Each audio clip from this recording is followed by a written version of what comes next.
첫 번째 주자로 선정해 아, 주셨다면서요. 네. 우리는 어떤 인간을 사랑할까? 라는 주제를 듣자마자 떠오른 인물이 있었다고. 사실 저는 그 질문에서 사랑이라는 게 뭔지 고민하지 않기로 했거든요. 네. 너무 힘드니까. 맞아요. 근데 저는 이제 물리학자의 그게 있으니까 네. 내가 가장 좋아하는 그 물리학자가 누굴까 생각을 해보니 사실 아인슈타인이나 뉴턴 같은 사람들은 존경하는 과학자지 네. 사랑한다고 하긴 좀 애매한 측면이 있었어요. 네. 그래서 사실 저를 포함하여 저희 시대의 과학자들이 가장 사랑했던 물리학자는 리차드 파인만이거든요. Hello, Leonard. Do you like my bongos? If it disagrees with experiment, then we come.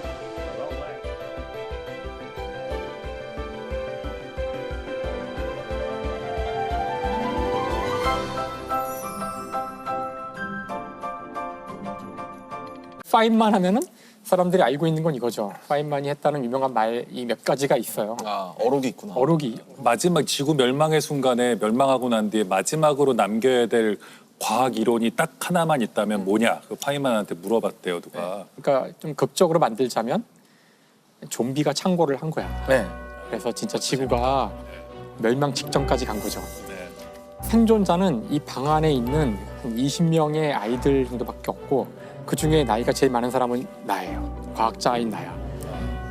이제 내가 뭔가를 누를 텐데 이 버튼을 누름으로써 좀비는 다 사라지고 이런 상황에서 나는 한두 마디 하면 죽을 운명이 시간이 그렇죠, 없죠. 그렇죠. 시간이 없는 시간이 없어. 한두 마디 이 몇 마디야말로 인류가 다시 문명을 시작해야 되는 가장 중요한 문장이어야 할 텐데 자 이런 상황에 처한 과학자라면 당신은 무슨 말을 하겠는가 극단적인. 이런 야. 거죠. 벌써 재밌잖아요. 이런 거죠.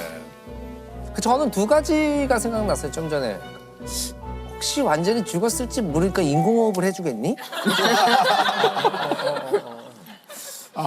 그리고 또 하나는 상대방의 감정에 귀를 기울였으면 좋겠다. 서로한테. 네, 서로에게. 사회 공동체가 행복해지는 가장 기본적인 것들이라고 생각합니다. 남의 말을 들어줘라. 네. 그래서 정석영 작가님은 저는 한 가지만 말해야 된다면 이빨 잘 닦자고 할 것 같아요. 되게 영화스럽다. 예전에 그 강제수용소에서 마지막으로 살아남은 사람들에 대한 얘기를 읽은 적이 있는데 이빨 잘 닦고 의관을 깨끗이 한 사람들. 자기가 자기 자신을 위해서 할 수 있는 걸 한 사람들이 제일 오래 살아남았다고 하더라고요. 아이들의 이빨 날마다 밥 먹고 닦을 수 있으면 다른 일도 잘 할 수 있을 것 같아요. 파인만은 그 시점에 과학자로서 자기가 해야 될 말은 사실 세상 모든 것은 원자로 되어 있다. 이 한 문장이라고 이야기를 했어요.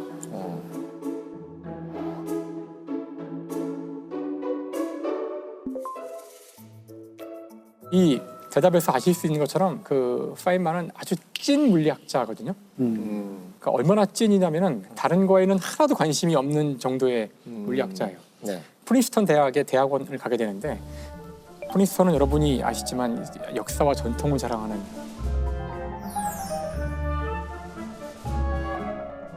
입학 시험에서 뭐 물리학 수학은 다 만점이었는데 국어 성적이 떨어지고 역사 성적이 떨어져서 입학을 시켜야 되는지 논란이 있었거든요. 근데 그것에 대해서 파인만은 자연과학은 이 자연에 있는 실제 사실들을 다루는 학문이고 누가 하나 똑같은 결과를 얻게 된다는 거예요. 그걸 아는 건 되게 중요하다. 영어, 그러니까 국어란 것은 인간의 약속에 불과하다. 결국은 다 외우는 걸 텐데 여기에 나는 많은 시간을 쏟을 필요가 없다고 생각한다. 아까처럼 우리가 사랑 얘기 같은 거 하고 있으면 굉장히 싫어하죠. 그냥 사랑은 서로 정의할 수 생각하는 없지. 사랑이 다른데 이런 무의미한 얘기를 왜 오래 하나 이렇게 생각했어요. 명제가 없잖아요. 시작할 수 있는 명제가. 심지어는 그 철학에 대한 적대적 느낌도 있고 아, 적대적이에요? 철학에 대해서? 다 소용없다 이런 식의 생각. 사실 이런 모습이 제가 이제 그 학창 시절의 제 모습이랑 비슷해요. 학창 시절의 제 생각도 이제 아직 짧은 생각일 때지만 이 물리학이라는 학문이 주는 그 중압감이 되게 커요. 그렇겠죠. 깊이 들어갈수록 너무 심오하고 이게 정말 내가 이걸 다 알 수 있을까? 그래서 다른 건 다 별것도 아니고 그러니까 우리가 이 물리에서 도를 깨달으면 다른 거는 자동으로 다 이해할 거라는 그런 오만한 생각들을 하게 돼요. 이 학문을 하다 보면은. 네. 근데 사실 정석영 작가님이 제가 알기로 철학을 네. 이제 메이저 하셨던 걸로 알고 맞아요. 있거든요. 아, 철학 전공하셨나요? 근데 저는 철학을 싫어하지 않아요. 저는 근데 잘 받아들일 수 있어요. 제가 졸업을 하지 않았고 중간에 학교를 그만둬서 한 17세기, 18세기 정도 철학자들한테 머물러져 있다면 그 사람들은 다 철학자이면서 물리학자고 수학자들이었어요. 저 시나리오 쓸 때 아까 물리학 법칙에 따라 쓴다고 했잖아요. 예를 들면 관성의 법칙 같은 것은 아무 일도 일어나지 않으면 그냥 그대로 있는 세계. 그리고 이제 어떤 외력이 가해지죠. 외력이 가해지죠. 이걸 작용 네. 반작용의 법칙이라고 해볼까요? 힘이 사건이 가해지죠. 일어나면 갈등을 통해서 생겨나요. 그 다음엔 뭐 가속도의 법칙. 이제 자기 힘이 가해진 쪽으로 욕망이라고 할까요? 캐릭터와 욕망과 갈등이 있거든요. 이렇게 사실 시나리오에서 설명할 수 있어요. 그래서 제가 철학에서 많은 걸 배우진 않았지만 가장 인상 깊게 남는 말이 말할 수 있는 것과 말할 수 없는 것이 있다. 비트겐슈타인 말이죠. 그리고 우리는 말할 수 없는 것에 대해 침묵해야 된다. 말할 수 있는 게 물리학의 법칙인 것 같아요. 물리학자들이 아주 좋아하는 철학자죠. 비트겐슈타인. 그러게. 그 문장이 주는 그 함의가 네. 크기 때문에.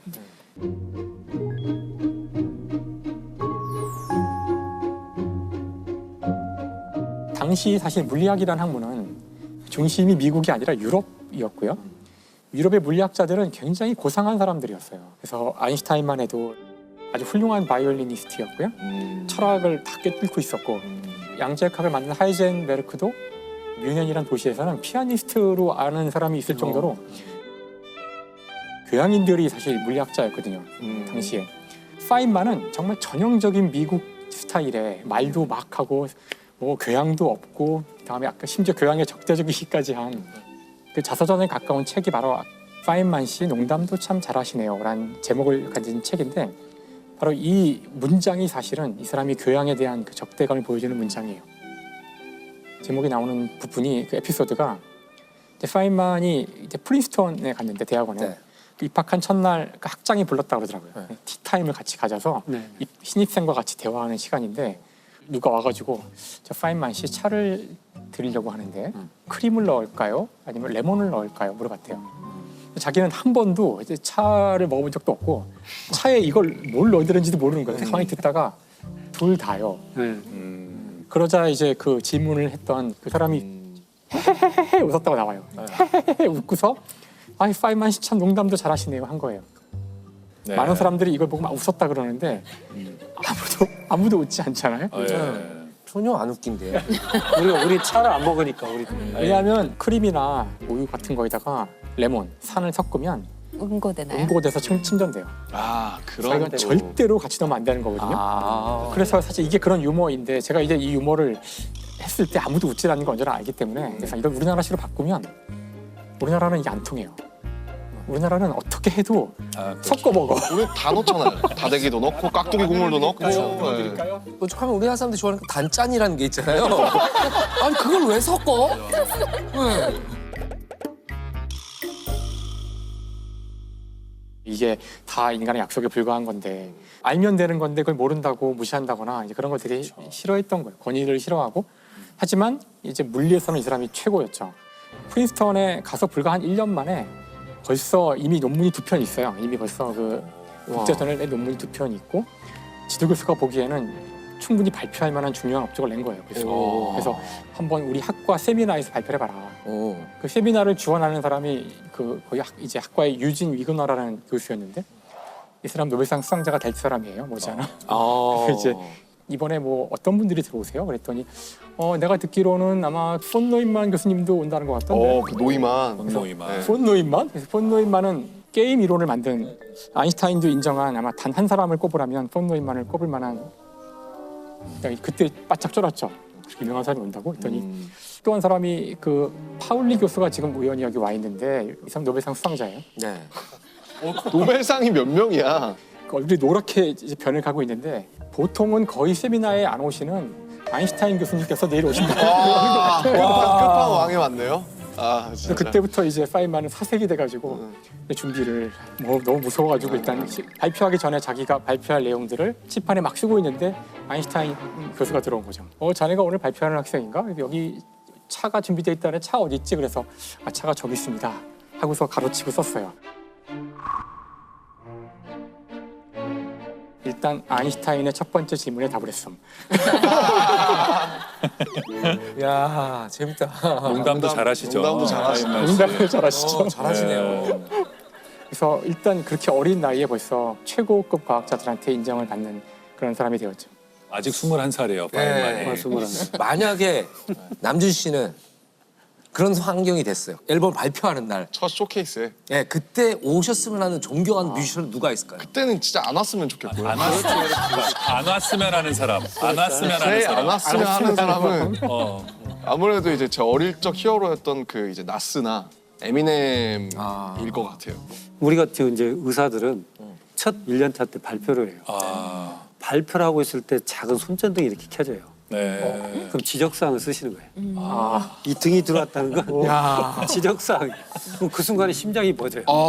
진짜. 또 얘기하다가 또 잠깐 불이 켜지면 또 지적사항. 근데 발표하는데 갑자기 불이 전부 다팍 이제 그건 그만하라는 거예요.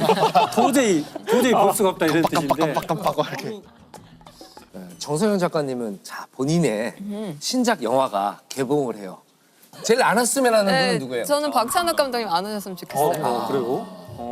제 마음속에 머릿속에 이미 박찬욱 감독 살고 계세요. 그렇죠, 그렇죠. 네, 그래서 일부러 감독님과 관계없는 시나리오를 쓰려고 노력을 많이 하고 있었는데 첫날은 안 오시면 좋겠어요. 그러면 뭐 막 내릴 때쯤. 중간쯤 둘째 날 괜찮아요. 아예 안 오시면 또 서운하지 네, 않을까요? 맞아요. 사실 안 오시고 만약에 안 봐주신다면 제가 작품한 또 의미가 많이 사라지는데 둘째 날 정도는 괜찮습니다. 다시 돌아가서 이제 이게 유쾌하고 때로는 약간 멋있어 보이는 면도 있었지만 더욱 중요한 거는 교육자로서 훌륭한 사람이었어요. 또 반전 매력이. 그러네요.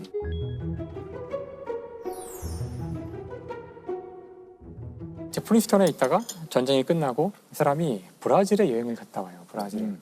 너무 좋은 거야, 브라질이.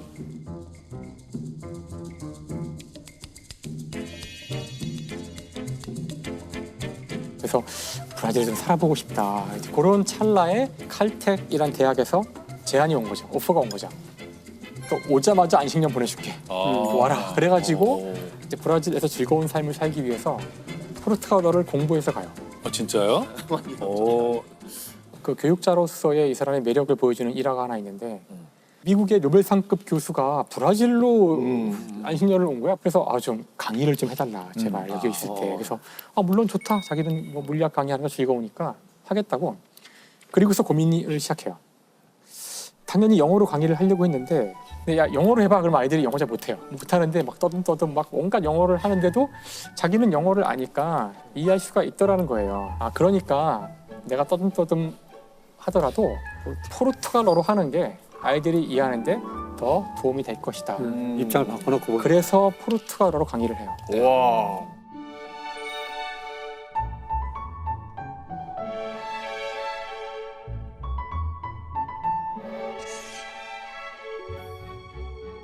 이 이야기가 저는 굉장히 중요하다고 생각하는 게 현재 우리나라 대학에서는 영어 강의가 강제화돼 있어요. 친구들이 되게 힘들어하더라고요. 이게 왜 웃긴 거냐면은 교수도 순수 한국인이고 학생들도 다 순수 한국인인데 영어로 강의가 진행이 되는 경우가 종종 있어요. 역사 과목 같은 경우도 어떤 경우에는 그 영어로 강의해야 되거든요. 그 일정한 비율을 해서 예를 들면 고구려 was the biggest country of three kingdoms 이렇게 해야 되는 거야. 너무 웃긴데? 일연 로드 삼국 유사 이렇게 그래서 무슨 의미가 있는지 그래서 그리고 일단 교수가 농담을 할 수 없어요. 맞아요. 진짜요? 영어 강의를 할 때 영어로 농담을 하면 아이들이 안 웃어요. 안 웃어요. 웃을 수가 없어. 네, 농담. 그리고 굉장히 강의는 굉장히 답답해져요. 맞아요. 유머라는 게 되게 중요한 부분이고 사실 선생님 맞아요. 첫사랑 얘기가 항상 궁금하잖아요. 교수님 뭐 첫 키스 하신 얘기라든지 얼마나 이 친밀도에 상당한 역할을 한다고 생각해요. 이 극작에서는 코믹 릴리프라는 기법이 있잖아요. 코믹 릴리프가 가장 긴장된 순간에 탁 쉬게 만들어주는 거죠. 그 공포와 유머가 같이 갔을 때 무섭고 있는데 깜짝 놀라면서 웃음을 터뜨리면 긴장이 풀리잖아요. 네. 이런 것들 과학자들이 실제로 연구하더라고요. 과연 시청자들은 몇 분까지 공포를 느끼면 좋아할까? 3분이 지나면 피곤해한다고 하더라고요. 그렇죠. 네, 항상 그런 것 같아요. 긴장을 시키려면 이완을 시켜주고 계속 이어지면 그거 정말 힘들죠. 네. 네. 김사학 교수님 제가 듣기로는 또 파인만 이론에 대해서 잘 표현이 된 영화가 있다고 들었어요. 1965년 노벨상을 받았는데 대단히 어려운 내용이라서 네. 한 줄로 설명하자면은 양자역학과 전자기학을 결합한 그런 이론을 만든 사람이거든요. 핵심 아이디어 하나만 이제 이야기하자면 양자역학을 전혀 다른 방식으로 이해하려고 시도했다는 거예요. 그 방식이 사실은 영화 컨택트에 나오는 그 컨택트요. 맞닿아 있기 때문에 그래요. 그 외계에 막 외계인 떨어지고 막 소통하고 막. 네.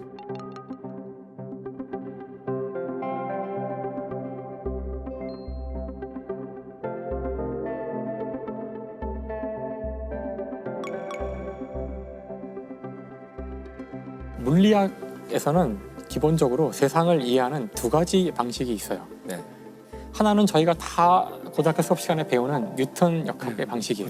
어떤 한 주어진 시간에 물체가 어떤 운동 상태에 있다면 어떤 원인이 제공되면 그 상태가 약간 바뀐다. 그래서 여기서는 항상 중요한 게 어떤 원인과 결과죠. 우주가 자동적으로 굴러가는 알고리즘을 이야기하는 그런 법칙이에요. 이게 소위 말하는 고전역학인가요? 그렇죠. 이게 고전역학의 가장 중요한 틀이에요. 그런데 또 하나의 방식이 있는데 앞에 거하고 똑같은 결과를 주는 전혀 다른 철학적 방식이에요. 목적론적 방식인데 자, 물체를 이렇게 떨어뜨리면 네. 손을 놓는 순간 쭉 떨어지잖아요. 이 물체는 왜 이렇게 가야만 할까? 이렇게 갈 수도 있었고 이렇게 갈 수도 있었고 심지어 이렇게 갈 수도 있었는데 왜 하필이면 이렇게 갈까? 어떤 목적이 있는 것처럼 보이는데 그 목적을 수학적으로 쓸 수 있을까? 두 번째 방식을 제안한 사람은 해밀턴이라는 물리학자고 이걸 설명하기 위해서 어떤 새로운 물리량을 도입해요. 여러분이 아실 필요는 없는데 그 새로운 물리량 알 필요 없는 걸 왜 얘기하세요? 물어봤잖아요, 영화를. 그래서 이 방식에서는 어떤 물리량을 계산하게 되는데 이름은 알려드릴게요. 이름만이라도. 옛다 이름. 이름은 이제 작용이라 그래요. 작용량이라 그러는데 작용량. 이 작용량을 계산할 수 있어요. 모든 경로에 대해서. 놀랍게도 작용량이 가장 작은 그 경로가 실제 경로가 된다는 걸 보인 거죠. 그러니까 자연을 보는 두 가지 방식이 있는데 이 두 가지 방식이 동등해요. 답이 같기 때문에. 영화에서는 뭘 이야기하고 있냐면은 외계인과 지구인이 소통을 하려고 하는데 네. 잘 안 되잖아요. 맞아요. 이 외계인들은 시제 감각이 없어요. 과거, 미래 이런 말이 잘 안 나와. 해밀턴 방식으로 우주를 이해하는 거예요. 그거 가능하거든요. 네. 모든 경로를 다 생각하는 식으로 우주를 보기 때문에 이들에게는 현재, 과거, 미래가 동시에 보여요. 그래서 그 외계인들의 그 언어 문자가 원형이에요. 맞아요. 항상 원형에다가 뭐 새기는데 우리는 직선으로 쓰잖아요. 우리 이미 이 시간 순서가 있는 거예요. 하지만 그들은 그 문자 자체가 구로 원으로 돼 있어요. 그러니까 시제가 없어. 문장에 시제가 없고 과거가 앞으로 나오기도 하고 미래가 뒤에 있기도 하고 모든 걸 다 꿰뚫어 보면서 살아가는 거예요. 지구에서 이 소통을 담당하던 언어학자가 있는데 네. 이 사람이 깨닫게 되자 자신도 미래가 보여요. 네. 그래서 자신도 과거가 보이고. 네, 맞아요. 그래서 여기서 이제 재밌는 질문이 나오죠. 그 언어학자가 외계인에게 물어봐요. 미래를 다 알고 있는데 산다는 게 도대체 무슨 의미냐. 실제 자기도 딸의 죽음이 다 보여요. 네. 외계인이 아주 재밌는 답을 하죠. 미래는 물론 다 정해져 있고 다 알고 있어. 하지만 그 미래가 실제로 오기 위해서는 우리가 그것을 행해야만 해. 라고 답을 해요. 가야 할 길이 이미 정해져 있지만 그 운명론의 좀 다른 버전이죠. 저는 이게 참 재밌는 것 같아요. 이걸 만약에 그냥 이론으로 설명했으면 이 영화의 내용을 저는 이해 못했을 것 같아요. 근데 딸이 그 영화 초반부에 딸이 죽는다는 걸 알잖아요. 그리고 나중에 가서야 과거에 죽은 걸 회상하는 거라고 네. 보였지만 네. 그게 아니죠. 알고 보니 알고 보니까 미래를 보고. 그러니까 우리에겐 과거 같아. 이 사람의 미래를 마음 아파하면서 따라가게 되죠. 맞아요. 되게 막 울고 그랬던 것 같은데. 딸이 비록 죽는다는 거 알았다 해도 나는 이 남자 사랑에 빠지고 또 마음이 아프고 맞아, 또 한 번 맞아, 딸이 맞아. 죽고 이 딸을 사랑하는 것이 과거에도 있었고 미래에도 있었고 맞아요. 현재에도 있다는 맞아요. 게 영화를 보는 체험이 이론을 이해한 것과 동시에 일어났어요. 그래서 그 영화가 파인만이랑 어떤 관계가 있나요? 그래서 네. 그 파인만 이전에 있던 양자역학은 딱 뉴턴의 철학을 쓰는 거죠. 파인만은 그렇게 보지 않고 양자역학도 역시 모든 가능한 경로들을 다 간 것들을 몽땅 모아서 다 더해보면 양자역학이 툭 튀어나오지 않을까? 그래서 사실 양자역학적 레벨에서도 두 가지 체계가 가능하다는 걸 보인 거예요. 양자역학 고전역학에서만 되는 게 아니라 양자역학에서도 된다는 걸 보인 거죠. 그 만약에 저 영화 속에서 외계인들처럼 미래를 볼 수 있어요. 선생님들은 미래를 보시겠어요? 저는 미래를 이미 알고 있다고 생각해요. 우리 모두. 네. 우리는 모두 죽을 거죠. 어차피 궁극의 미래는 정해져 있다. 궁극의 미래는 정해져 있고 가까운 미래는 알면 재미가 없다. 우리가 영화의 줄거리를 보고 가지 않잖아요. 그렇죠. 그 결말을 알고 가지 않듯이 일단 재미가 없어서 볼 수가 없다. 우리 재미가 없다. 김성 교수님은 아까 신나서 얘기했지만 미래 보고 싶다고 볼 수가 없어요 사실. 그러니까 볼 수 있다면 보시겠냐고요. 보면 돌아올 수가 없거든. 아니 그러니까 올 수도 있어요. 이번에 특혜 안 된다니까. 서비스. 나 이분들하고 못 하겠어. 아니 그러니까 서비스로. 타협이 안 돼요. 타협. 오면 다 꼬여서 안 돼요. 알겠습니다. 알겠습니다. 우리 정승영 근데 작가. 이렇게까지 얘기했는데 이 질문이 의미가 있나요? 극한 직업, 극한 직업. 아니 MC가 이렇게 권위가 없어서야. 극한 직업. 네. 저요? 네. 예, 저는 빨리 할게요. 저는 과거를 보고 싶어요. 과거를. 네, 왜냐하면 저희는 사건을 보니까. 사건. 미래는 정답이네. 그 사람 속에서 과거를 해석하고 싶어요. 와 진짜 뭔가 너무 멋있다.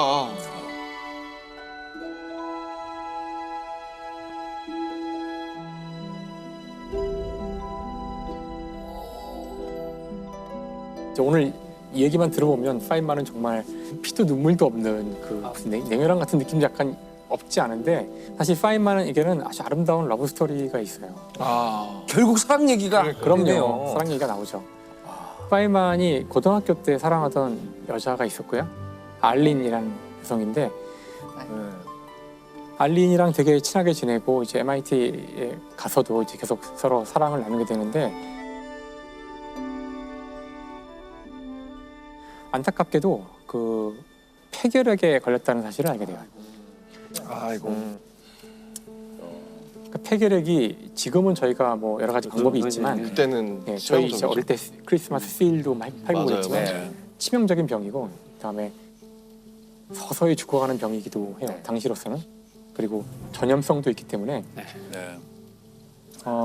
사실 더 이상 사랑을 하면 안 되는 거죠. 접촉 자체가 위험한 상황인데 파인만은 그 주위 모든 반대를 무릅쓰고 그냥 결혼을 하게 돼요. 물론 결혼을 다 반대했기 때문에 둘이 몰래 도망쳐가지고 병원에 격리돼 있었는데 병원을 옮긴다는 핑계로 잠깐 빼내서 이동하던 중에 가서 결혼을 약식으로 증인도 없어가지고 그 법원에 석이랑 뭐 사람 막 불러다가 즉석에서 결혼을 하게 돼요. 근데 결혼을 해도 뭐 만날 수도 없는 거죠. 제대로 말하기도 힘들고. 그래서 편지를 이제 주고받고 그렇게 하는데 그때가 이제 한참 그 로스알라모스에서 일을 할 때이기도 해요. 고등학생들을 데리고 실험하던 얘기했잖아요. 네. 한참 그 실험을 하고 계산하고 하던 와중에 급히 연락이 오죠.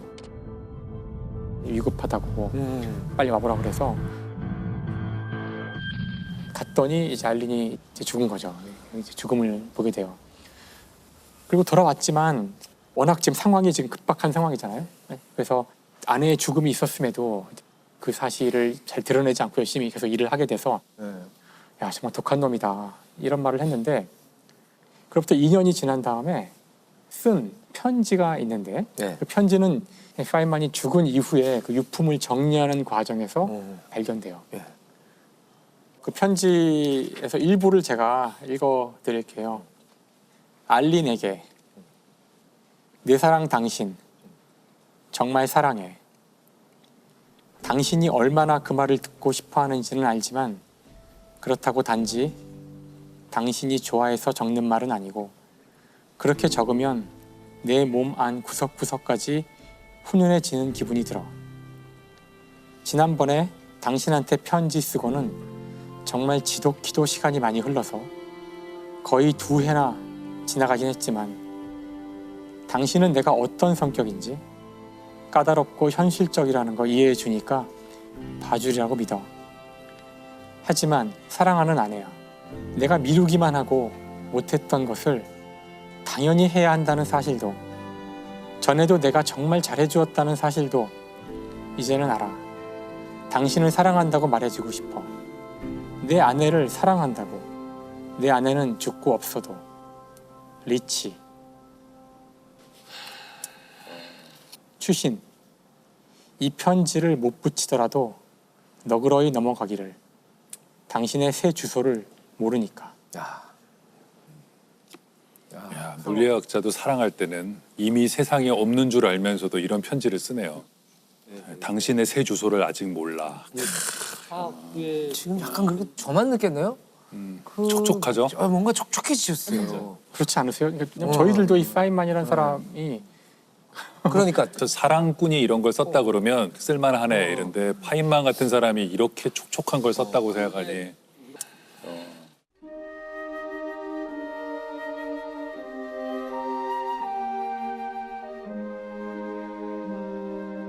그래서 어떤 때는 사랑이 현존해야만 되는가? 현존하지 않고 그 어떤 그 자체로 역사성을 갖는 것 같아요. 사랑 계속되는 현재가 맞네요. 네.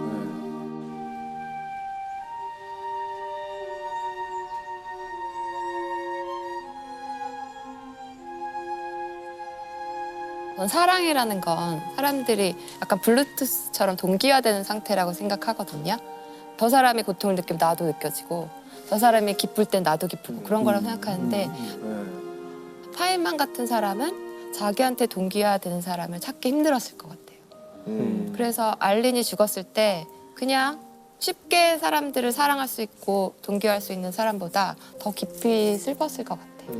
다시는 찾을 수 없을 것 같은 느낌? 그 뒤에 결혼 안 했어요? 아니요, 결혼 2번이나 하는데 네? 동기화되는 사람이었어. 블루투스가 잘 되네. 계속 신호가 잡혀. 중요한 게 뭐냐면 그 뒤엔 사실 이 이후에 여성에 대한 문제가 좀 복잡해요. 그래서 그 뒤에 완전히 카사노바처럼 지내고요. 2번째 결혼은 금방 하다 깨지고 사실은 알린을 그리워하기 때문에 계속해서 여러 가지 시도를 해본 거거든요. 바람둥이들의 변명이죠. 그래서 이제 요 스토리를 이제 끝내는 얘기를 해보자면 그래도 아름답게. 마무리. 아름답게 끝내보자면 파인만이 했던 이야기 중에 사랑에 대한 이야기가 하나 있는데 이 세상에서 가장 중요한 거, the most important thing이라고 썼어요. 가장 중요한 것은 물리학이 아니다. 그것은 사랑이다. 이 사람의 어록 중에 가장 좀 약간 이해하기 힘든 어록이긴 한데 나이가 들어서는 결국은 네. 그런 어록을 남겼어요. 생각해보면 굉장히 신비롭잖아요. 우리가 진짜 이게 누구를 사랑하고 그런다는 게 굉장히 신비로운 거예요. 생각해보면. 수많은 종교들이 똑같은 말을 하고 있잖아요. 네. 서로 사랑하라는 이야기를 이타적으로 살아라, 사랑하라 이런 얘기를 하는 거 보면 그게 답인 것 같아요. 그래서 파인만 이야기도 사랑으로. 네. 네. But I think of love as something strong and powerful. E prendersi carica degli altri. 당신의 마음속에 있는 사랑도 한쪽에 묵혀두어서는 안 된다.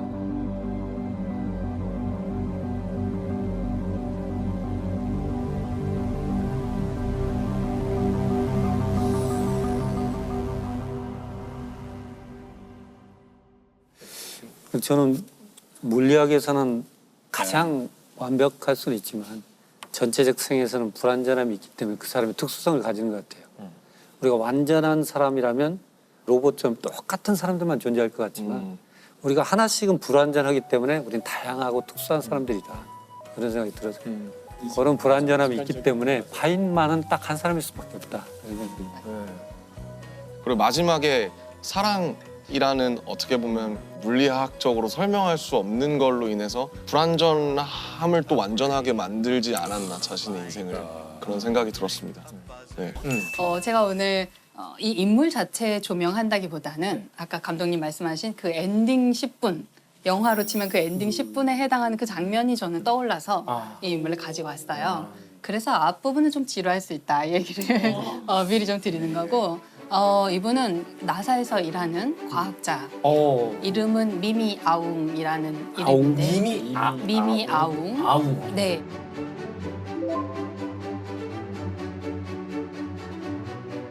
이제 미얀마 분이시고 미국에서 오랜 세월 동안 근무하셨었고 놀라운 기술을 가진 공학자인데요. 요즘에 우리가 화성을 탐사하는 로버를 보내고 거기에 화성에 헬리콥터도 보냈어요. 네. 기사 본 것 같아요. 아주 작은 헬리콥터인데요. 그 헬리콥터 이름이 인제뉴어티라는 헬리콥터인데요. 날개는 한 1.2m 정도인데 안에는 굉장히 본체는 굉장히 작고 가볍고 한 2kg 정도도 안 되는. 아니 저는 화성에 헬기를 보냈다가 다시 이륙시켰다는 게 생각보다 업적이 상당히 미미하다. 미미한. 미미한. 근데 그게 어느 정도 어려운 일이고 그리고 그게 왜 중요한 건가요? 거기서 헬리콥터를 띄우는 게? 화성은 대기가 희박하기 때문에 날개를 엄청나게 빨리 돌려야 겨우 조금 한 몇 미터 떠보는 정도예요. 지상에서 실험할 때는 얘를 아예 진공 챔버에서 실험을 해요. 지구에는 대기가 너무 많잖아요. 근데 화성에서 작동하는지 확인하려면 진공 챔버에 넣어야 될 정도로 이분이 한 6, 7년 정도 열심히 그 팀을 이끌면서 최대한 가볍게, 최대한 날개는 엄청 빠르게 돌아야 돼요. 그 약간의 공기 아주 약간의 한 1% 정도, 1%의 공기를 가지고 1%? 뜨겠다. 네, 라는 거죠. 굉장한 도전이었다고 했고 사람들이 그거를 인류가 비행기를 발명했던 사건과 맞먹는다라고 표현했어요. 이제 화성에 대해서 탐색할 때 화성 주위를 도는 인공위성을 보내거나 아니면 화성 표면에 착륙하거나 이 두 가지밖에 할 수 없었어요. 표면에서 이제 로버가 열심히 걸어다니면서 바퀴를 굴러가면서 힘들게 운전을 해서 되게 느리거든요, 속도가. 아주 오랜 시간 이제 진행하면서 이제 탐사를 하게 되는데 헬리콥터를 타고 갈 수 있으면 살짝 떠서 좀 날아가서 내려가면 금방 이동할 수 있잖아요. 그리고 이제 1%밖에 안 되지만 대기에 무엇이 있나 이런 것들을 탐사하는데 되게 좋은 수단인데 그래서 우리가 이제 그런 그 헬리콥터, 화성 헬리콥터에 대해서 말할 때 새로운 차원을 하나 추가한 것이다. 이렇게 표현을 했어요. 근데 사실은 그 정도 환경이면 뭐 달도 있을 테고 가까워. 네. 근데 왜 하필 화성으로?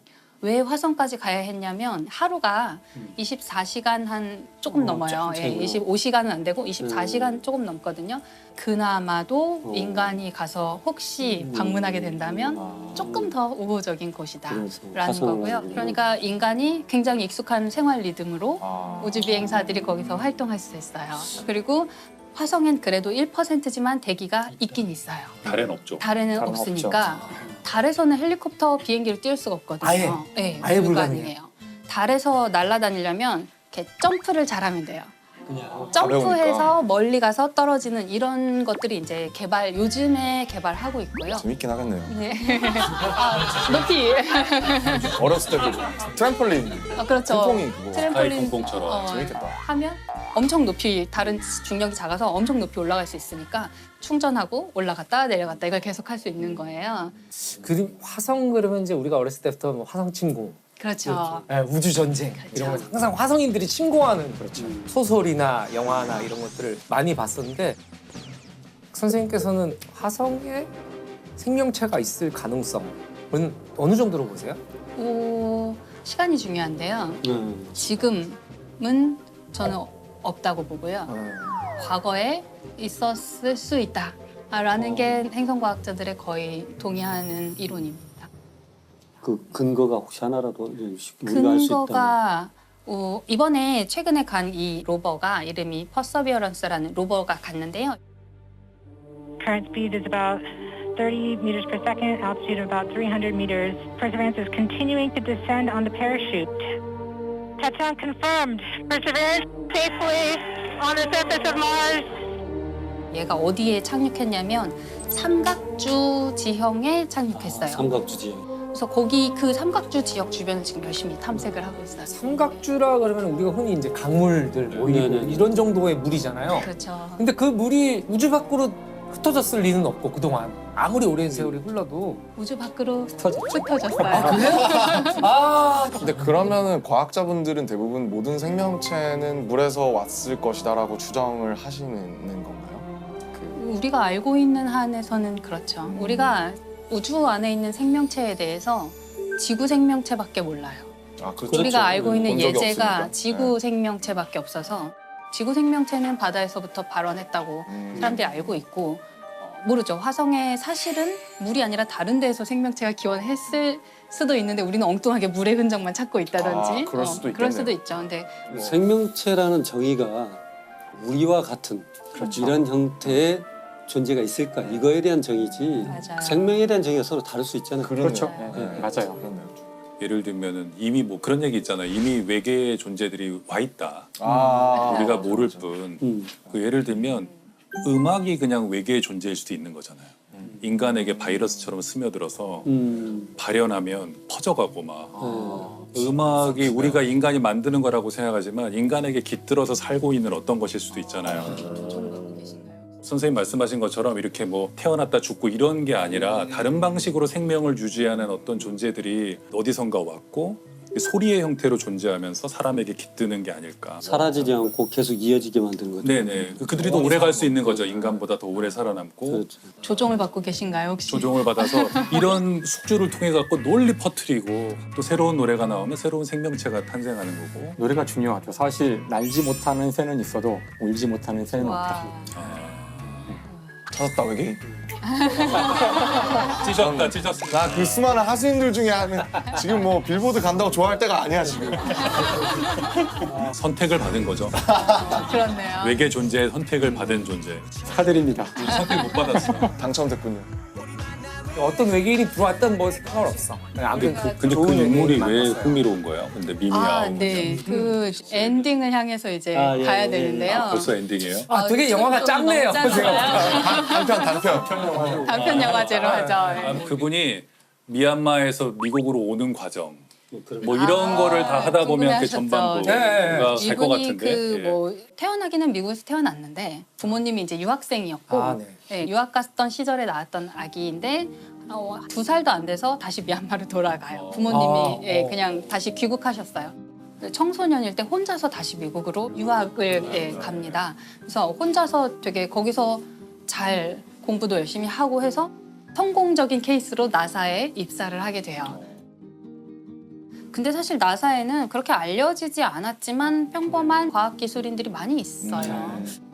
꼭 우리가 여성이라고 말할 필요도 없고 뭐 아시아인이라고 말할 필요도 없고 우리가 사실 집중하는 것은 이제 수석 뭔가 대표를 맡은 부서의 장이라든지 굉장히 집중 조명을 하게 되고 그 밑에서 일하는 평범한 사람들에 대해서는 얘기하지 않잖아요. 어쩌면 그분도 그냥 평범한 어떤 직원이었던 거예요. 근데 이분이 이제 자기 커리어를 착착 잘 쌓아서 부서장 정도 되는 그 특정 관측기기의 장을 맡게 됐고 그 열심히 해서 성공을 해낸 거예요.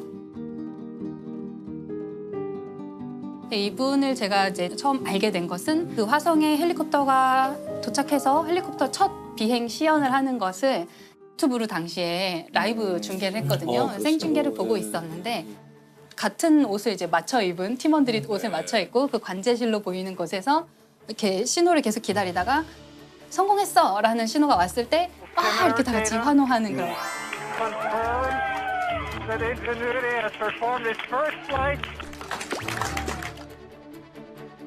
이분이 서류를 이렇게 책상에 여러 가지 서류를 갖고 있었는데 이 소식을 딱 듣자마자 뭐 여러분 우리가 뭐 이렇게 중요한 일을 했습니다 이런 짧은 연설을 한 다음에 이걸 찢어요. 세리머니 하는 장면을 봤어요. 영화에서도 꼭 나오잖아요. 그렇죠, 네. 야 하면서 막 뭐 던지고 막. 정확합니다. 예. 완전 마이크 드롭이네요. 근데 찍고 있는데 다시 추락합니다. 누가 다시 뽑아오겠죠. 네, 그렇죠. 이분이 그런 세리머니를 하는 그 장면이 굉장히 이제 이 서류를 찢는 장면으로 화제가 되었는데 지금 열심히 노력하고 있는 어떤 아직 이루지 못한 과학자들한테 약간 자신이 그런 세리머니하는 어떤 서류도 찍고 막 이런 장면이 있는 것을 자기가 상상해 보면 목표가 너무 멀리 있다고 생각될 때 도움이 되지 않을까. 그래서 그런 좀 소개도 해드리고 싶었고요. 이게 사실은 이런 세리머니가 과학적 성과랑 아무 관계가 없는 것 같지만 필요하다는 생각도 들어요. 저는 너무 공감해요. 그래요? 네네네. 과학자들도 뭔가 조금 자기 자랑, 과학자들 약간 자기 자랑하기가 굉장히 어렵거든요. 과학자가 정말 못하는 일 중에 하나인데 해야 된다는 생각이 사실 들어요. 그걸 보시는 국민들, 전 세계에 있는 지구인들 모두가 좀 희망을 갖고 관심을 가져줄 수도 있는 것 같아요. 이런 당연히. 예를 들면 우리가 누리호 로켓 발사 성공했을 때 이제 실패를 몇 번 하다가 마침내 성공했을 때 성공하는 장면을 또 그때도 이제 생중계를 했잖아요. 네.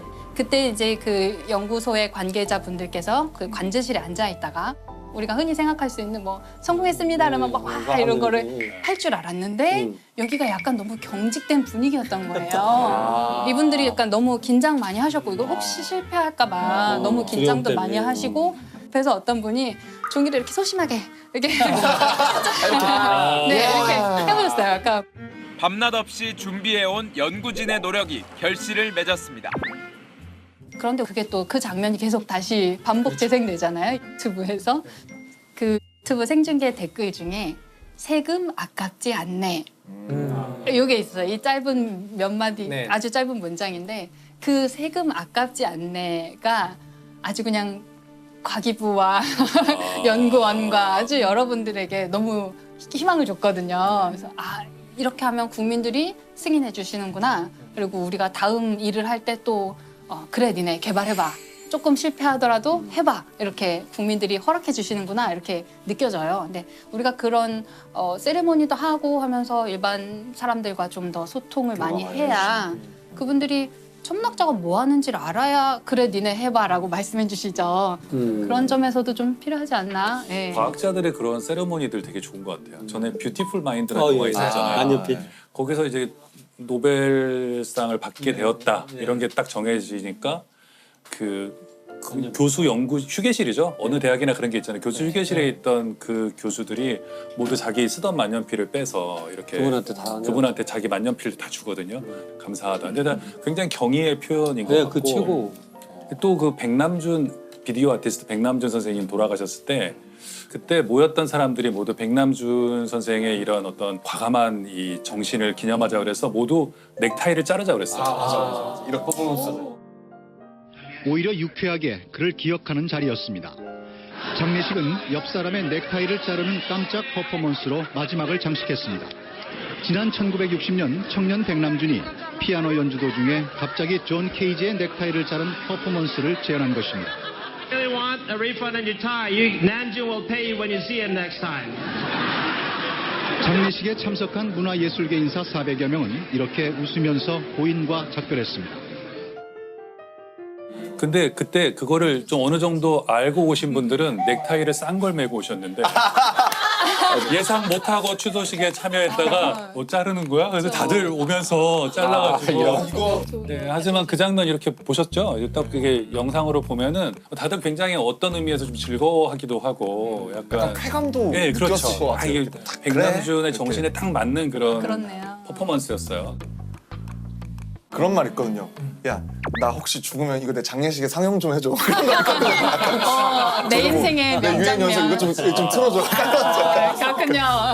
근데 굉장히 기발한 얘기였어요. 왜냐하면 우리가 자기 장례식에 대해서 생각은 하잖아요. 누가 올지 뭐 관이 뭔가 생각하는데 어떤 영상을 틀지를 생각하는 거잖아요. 앞으로 이런 시대가 오겠는데요. 내 장례식에는 이 장면을 틀어줘. 이 음악을 틀어줘. 혹시 틀고 싶은 영상이 있으실까요? 각자? 인생의 마지막 장면. 네. 지금 영상을 풀어야 돼. 지금 버전으로 여태까지 이런 거 안 정해놓으면 알쓸신잡 틀어요. 정해놓고 유언을 남겨야 우리가 원하는 걸 틀지 아니. 저는 광고도 있어요. 왜 그래? 대한민국 최고의 물리학자 김상욱 교수와 함께 인류를 위한 선물이라 할 수 있겠군요. 농담이에요. 요즘 초등학생들은 김상욱 교수님이 병따개 발명하시죠. 잘못하면 그러니까 기가 막혀요. 멋진 장면을 하나 잡아야겠네. 멋진 장면을 정해서 이렇게 딱 지정을 해줘야 되겠다. 이건 장례식장에는 약간 유머가 있으면 사실 더 좋거든요. 맞아요. 훨씬 세련돼요. 저도. 네. 선생님은 어떤 영상을? 그것이 알고 싶다는 아니겠죠? 알고 싶은 게 없어요. 말입니다. 이렇게. 저는 그런 건 있어요. 지금도 제가 우리 전북대학교 병원 장례식장 지하에 부검실이 있어요. 부검실 바로 한 칸 너머에 수많은 냉장고에 안치실이 있어요. 그러니까 저는 거길 지나서 부검실을 들어가요. 제가 아마 사망하면 우리 식구들은 디스카운트가 되기 때문에 우리 거길 모실 거예요, 제가. 그럼 전 냉장고에 들어가 있고 그날도 어김없이 벽 너머에서 누군가가 부검을 하고 있을 거예요. 그때 내가 그러죠. 슬퍼하지 마라. 내가 저쪽에 있더라도. 그리고 참 독특하게 경험했던 건 제가 호주 이제 빅토리아 멜번 법의학연구원 가서 깜짝 놀랐어요. 시신을 처음 갔는데 피부가 여기저기 떨어져 나가고 뭐 이상해요. 봤더니 미리 사전 동의를 해놓으면 사인과 무관하면 피부를 다 뗐어요. 그 연골도 다 떼고 각막도 다 떼고 그래서 그걸 기증을 해요. 하고 그다음에 네, 그러고 이제 사인 부검을 하지만 1년이 되면 그 가족들을 다 초대를 해요. 그래서 지금 연골과 뼈는 어디에 몇 사람한테 화상 환자한테 어떻게 하고 이걸 전체 보고를 해요. 그래서 그 법의학연구소 뜰에서 전체 파티를 해요. 그렇게 해서 그게 죽음이 끝이 아니라는 거. 그렇게 이어져 가고 있다 생명에서. 참 이런 구조가 참 난 참 아름답다 이런 생각을 했어요. 너무 놀라운 건 멜번의 그 법의학연구소는 시내 한가운데 있어요.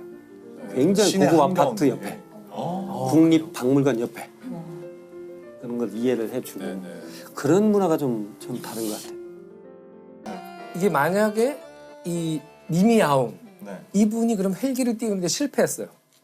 그러면은 이분은 지금 언급도 되지 않았을 테고. 아니에요. 다음 비행에 성공했을 거라고 저는 생각합니다. 근데 이제 나사가 얼마나 기다려줄 수 있어요? 보통 나사는 예를 들면 예산을 780억을 썼는데 780억. 780억. 화성 헬리콥터 그거보다 조금 더 들었어요. 네. 굉장히 근접하셨는데 거의 900억 정도 들었어요. 근데 재밌는 게 나사 같은 기관은 뭘 잘못했다고 해서 그 관련된 사람을 자르는 걸로 문제를 해결하지 않아요. 왜냐하면 이 사람이 실패를 했잖아요. 가장 잘 알고 있는 사람이에요. 뭘 하면 그러네. 실패하는지 이렇게 하면 안 된다는 걸 몸소 경험한 그 문화가 사람. 참 멋있어요. 그 문화가. 그 그래서 문화가 참 좋아요. 그 사람을 거기 그대로 앉혀놓고 네가 잘못한 거 네가 해결해. 만약에 도움 필요하면 외부의 사람 다른 도움을 받더라도 네가 잘못한 거 네가 해결할 수 있게 좀 기다려주는 그런 분위기가 있어요. 너무 부럽다. 네, 우리는 사실 아직 그 정도는 아니고 우린 만약에 문제가 생겼다 그러면 담당자를 자르면서 시작하잖아요. 사임하죠. 네. 책임지고 사퇴, 사의 표명. 제가 사퇴하겠습니다로 이제 모든 문제를 마무리해버리는 경향이 있는데 우주 탐사나 이런 과학에서는 그 사람이 없어져 버리면 너무 손실이 커요. 이걸 계속 개발해 왔는데 이분이 갑자기 딱 끊겨서 사라져 버리면 굉장히 큰 손실이거든요. 그래서 이분을 계속 믿고 기다려주고 이분이 더 잘할 수 있게 기다려주는 편이에요. 그래서 그 제임스 웹 우주망원경이라고 작년에 이제 굉장히 크고 좋은 우주망원경 하나 우리가 새로 띄웠는데 이 우주망원경이 굉장히 오랜 시간 걸려서 개발이 완성됐어요. 처음에 시작했을 때에 비해서 한 20몇 년 걸려서 지연되고 또 지연되고 해서 개발비가 어마어마하게 많아지게 되겠죠. 눈덩이처럼 인건비가 불어나잖아요. 근데 그걸 계속 설득하는데 성공했고 설득했을 때 설득 당해주시고 20몇 년을 계속 기다려서 마침내 그 인류에게 우주에 우리가 처음 보는 사진들을 얻을 수 있게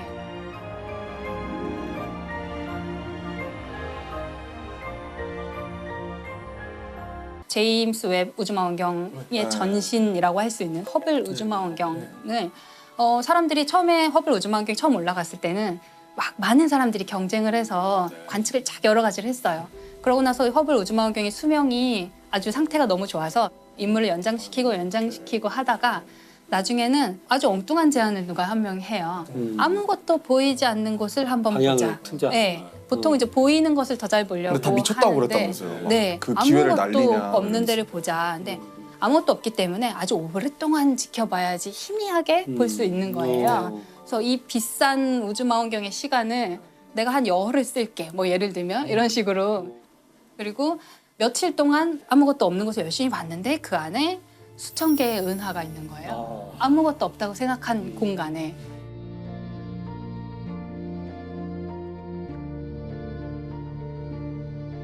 그래서 그 다음에 이제 이 프로젝트가 점점 더 깊은 우주를 계속 보려고 시도를 합니다. 아무것도 없는 빈 공간이라고 생각했는데 들여다보면 안에 은하가 또 수천 개 있고 아무것도 없다고 생각해서 봤는데 들여다보면 또 거기 은하가 수천 개가 있고 그 은하 하나에는 또 수천 개의 별들이 있거든요. 너무너무 우리가 알지 못했던 깊은 우주를 지평을 완전히 넓혀주는 거고 두세 시간 쓰는 것도 그렇죠. 경쟁해서 쓰는 건데 열흘을 보이드를 찍겠다 그랬으면 저 사람 뭐 머리가 어떻게 된 거 아니야? 막 그랬을 거 아니에요 진짜로. 당연히 그런 반발이 있었겠죠. 근데 누군가는 아마 그 가치를 알아주는 사람이 한번 해봐라. 있었을 것 같아요. 믿고 해봐. 사실 우리가 그 실수나 실패에 대해서 관대할 맞아요. 필요가 있는데 맞아요. 실수나 실패는 당연히 있을 수밖에 없어요. 그렇죠. 이 일의 성격상 아까 같이 한 번도 본 적이 없는 것을 보거나 한 번도 띄워본 적이 없는 기계를 띄우는 이런 상황에서 처음 해보는 거니까 수많은 실수와 실패가 있게 마련이라서 저희끼리 농담으로 365일 가운데 364일을 실패하고 이제 하루를 성공하는 게 과학 기술이거든요. 그래서 실수하는 건 당연하기 때문에 더 중요한 것은 실수를 하는지 안 하는지가 아니라 좋은 실수를 하는지 나쁜 실수를 하는지가 더 중요한데 그걸 가르는 것이. 그러니까 좋은 실수를 하기 위해서는 첫 번째 실수를 숨기지 말아야 돼요. 그렇죠.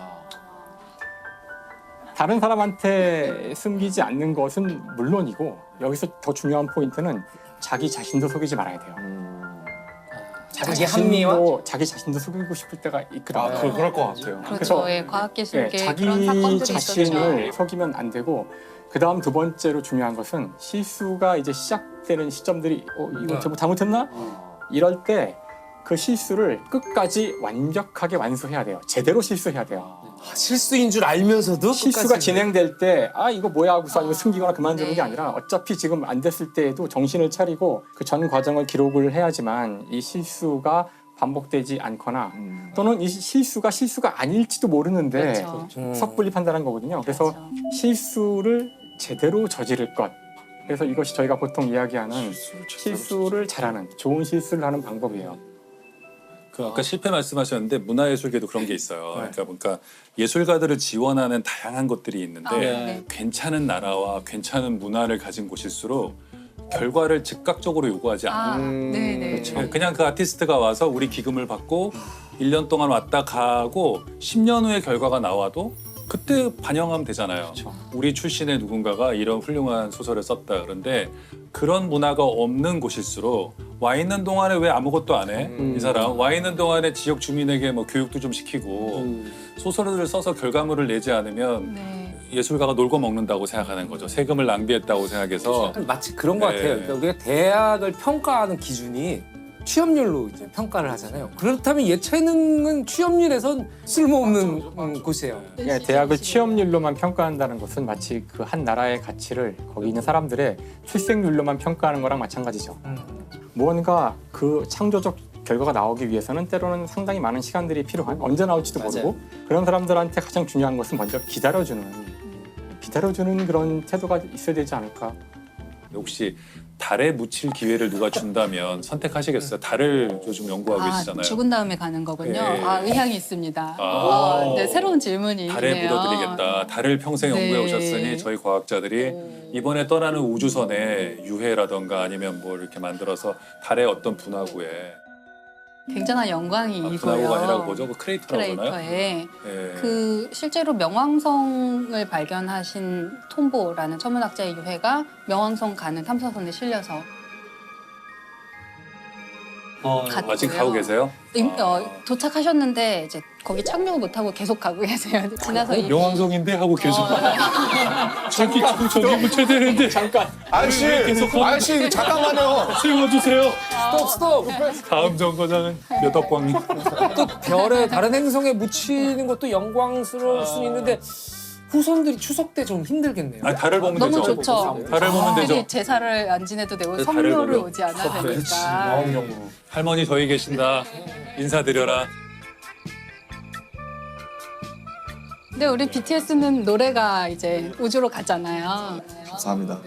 아주 우주인 플레이리스트에 있다면서요. 네네. 우주인들을 또 달로 보내려고 하는데 처음에 연습을 해요. 그래서 근처까지만 갔다가 지구로 돌아오고 이런 몇 번 연습한 다음에 이제 멀리 달까지 보내거든요.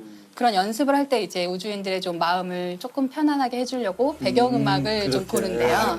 영광의 거기에 이제 BTS 노래가.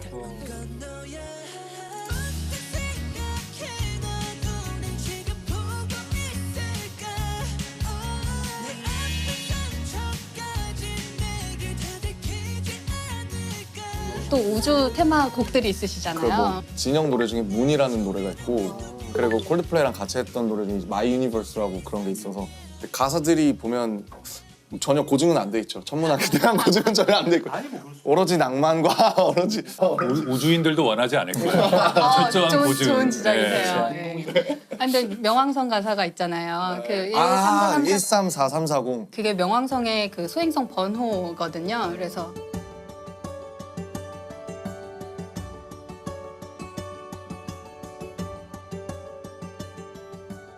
이제 그거를 평소에 아는 사람들은 BTS 노래 제목만 딱 보고 명왕성 얘기, 슬픈 얘기 하겠구나. 가슴이 아프더라고요. 영웅성이 내쫓겼다 그래서. 네, 가슴 아픈 얘기 하겠구나 이렇게 생각할 수 행성이 있죠. 되지 못한 네. 소행성. 인정받지 못한.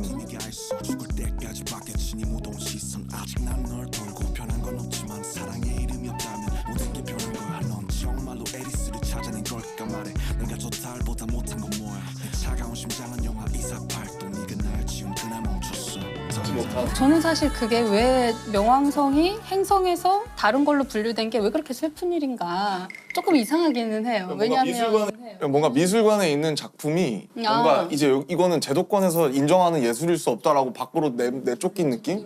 저는 어렸을 때 외웠기 때문이라고 생각해요. 수금지와 목토, 천의 수금지와 이렇게 명으로 끝나야 되는데 명으로 끝나야 되는데 과학계가 결정을 내린 거야. 명은 빼라.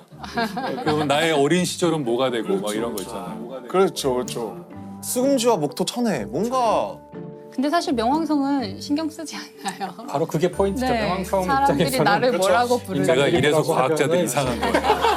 왜 명왕성 입장을 자꾸 생각해요? 우리가 서운하다는데 명왕성을 왜? 인본주의.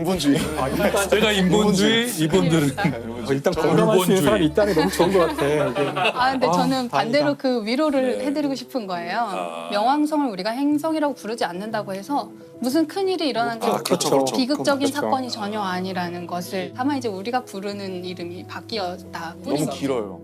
그리고 숫자니까 너무 정이 없어요. 아니, 과학자들 너무해요. 왜냐하면 제가 하고 싶은 말이죠.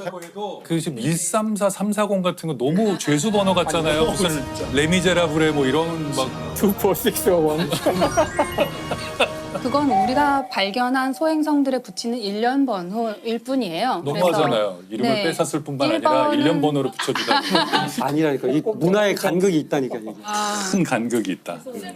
위대한 과학자 미미 아웅 이분의 얘기를 들어봤고 여기 선생님들은 미미 아웅 이분의 얘기를 들으면서 어떤 생각이 드셨어요? 영화로 만들기엔 좀 부족하다.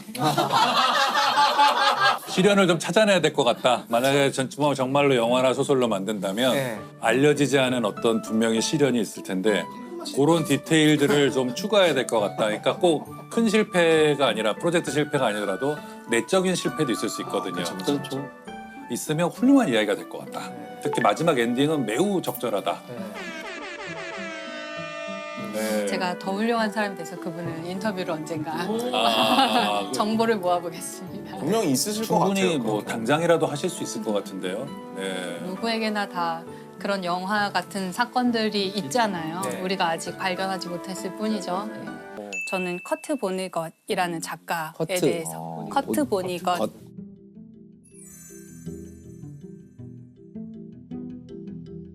이분이 제일 잘 알려진 건 제오도살장이라는 소설을 쓴 게 많이 알려져 있고 전쟁을 반대하는 소설이기도 하고 중간에 이제 외계인한테 납치당하고 이런 얘기가 나와요. 그래서 SF 소설이라고 분류가 되기도 하고요. 그래서 제가 흑역사 이야기를 하면서 이분의 이야기를 가져온 것은 우리 인류가 갖고 있는 이 흑역사 때문에 개인들이 얼마나 많은 피해를 보았는가 그것을 아주 생생하게 기록한 사람이에요. 저는 이제 이 작가 자체에 대해서 좀 얘기를 하고 싶은데요. 이분 1922년에 태어났고 미국으로 이민 온 독일계 이민자 가정에서 태어났어요. 근데 1922년에 미국에 있는 독일 사람이라고 하면 독일에 대한 어떤 혐오의 정서가 이제 시작된 거예요. 그래서 독일 사람이라는 걸 밝히지 않는 게 생존에도 유리할 뿐만 아니라 그 가족들도 독일의 뿌리가 있었다는 걸 잊고 싶어 했대요. 네. 그래서 집안에서 독일어를 쓰지 않기로 결정하고 그냥 미국 사람이야. 미국인으로서 정체성을 가지려고 노력했던 것 같아요. 고등학교 때에도 그 교내 학보사 이런 데서 글을 쓰고 이렇게 글 쓰는데 재능이 있었어요. 대학을 가는데 부모님이 좀 실용적인 학문을 하지 않으련 이러면서 강요를 해서 뭐 생화학과에 진학을 하게 됩니다. 실용적인가요? 그러니까 그 당시에 전쟁이 끝나고 나서 생화학이라는 게 굉장히 유용한 학문이었겠죠. 써먹을 때가 너무 많잖아요. 그래서 무려 코넬 대학교에 생화학과를 들어가는데 너무 자기 적성이 안 맞았던 거예요. 그래서 또 학보사에서 글이나 쓰고 이러면서 학교를 거의 다니다 말다 했어요. 근데 학교를 다닐 때 ROTC 같은 걸 하고 있었던 것 같아요. 그래서 예비 장교 이런 훈련을 하고 있었는데 다시 전쟁의 분위기가 막 무르익으면서 곧 징집될 것이라는 이제 소문이 막 들려왔던 거죠. 성적도 너무 안 좋았고 학교 생활 제대로 적응하지 못하고 있었고 그냥 자기가 입대를 먼저 해버려요. 그래서 육군에 그냥 들어가게 됩니다. 중간에 휴가를 잠깐 나왔는데 어머니가 집에서 이제 사망하신 거를 보게 돼요. 그래서 굉장히 충격을 받고 사망하신 채 발견된 거예요. 네, 이제 자살하신 모습을 자기가 발견하게 되는데 이 어머니는 집안도 좀 가세가 기울고 뭔가 힘든 일이 있었던 것 같아요. 그래서 어머니가 그렇게 충격적으로 사망한 모습을 자기가 발견했는데 또 다시 가야 되잖아요. 휴가를 나온 사람은 다시 들어가야 되잖아요. 다시 군대에 들어가게 됩니다. 연합군이 파병이 된 거예요. 그 연합군 소속으로 독일에 이제 파병이 되게 됩니다. 되게 묘하네요. 네, 그런데 최전선에 막 배치가 돼버린 거예요. 어떻게 됐겠어요? 바로 포로가 됐죠. 잡혀버리고 말고요.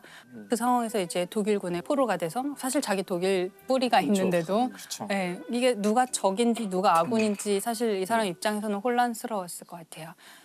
이 포로들을 어디로 데려가냐면 드레스덴이라는 곳으로 데리고 가요.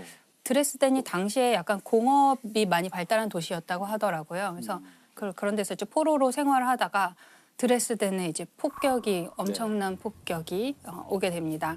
이건 이제 연합군이 드레스덴에 폭격을 한 건데 이때 사실 거의 핵무기를 쓴 것과 다름없는 정도의 엄청난 사망자가 났대요. 사실 드레스덴 폭격으로 인해서 거의 도시가 전체가 다 폐허가 됐고 완전히 불타서 살아남은 사람이 거의 없을 정도였는데 근데 이분이 여기서 살아남아요. 이 사람들 어떻게 살아남았냐면 이 포로들이 지하 3층에 있는 고기 저장소에서 피신하고 있었던 거예요. 그러니까 처음에 지하 3층에 있는 고기 저장소로 내려갔을 때는 굉장히 끔찍했대요. 왜냐하면 막 도축한 돼지, 소 이런 게 막 통째로 걸려 있잖아요.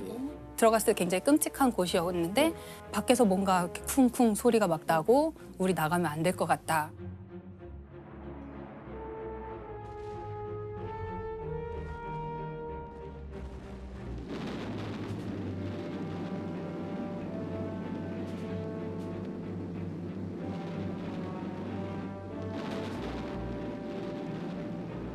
거기서 격리된 상태로 한참을 지내다가 좀 조용해진 것 같아서 밖으로 나가봤더니 이 작가의 표현은 달처럼 돼 있었다고 했어요. 도시가 완전히 회색인 거예요. 모든 게 다 불타 있고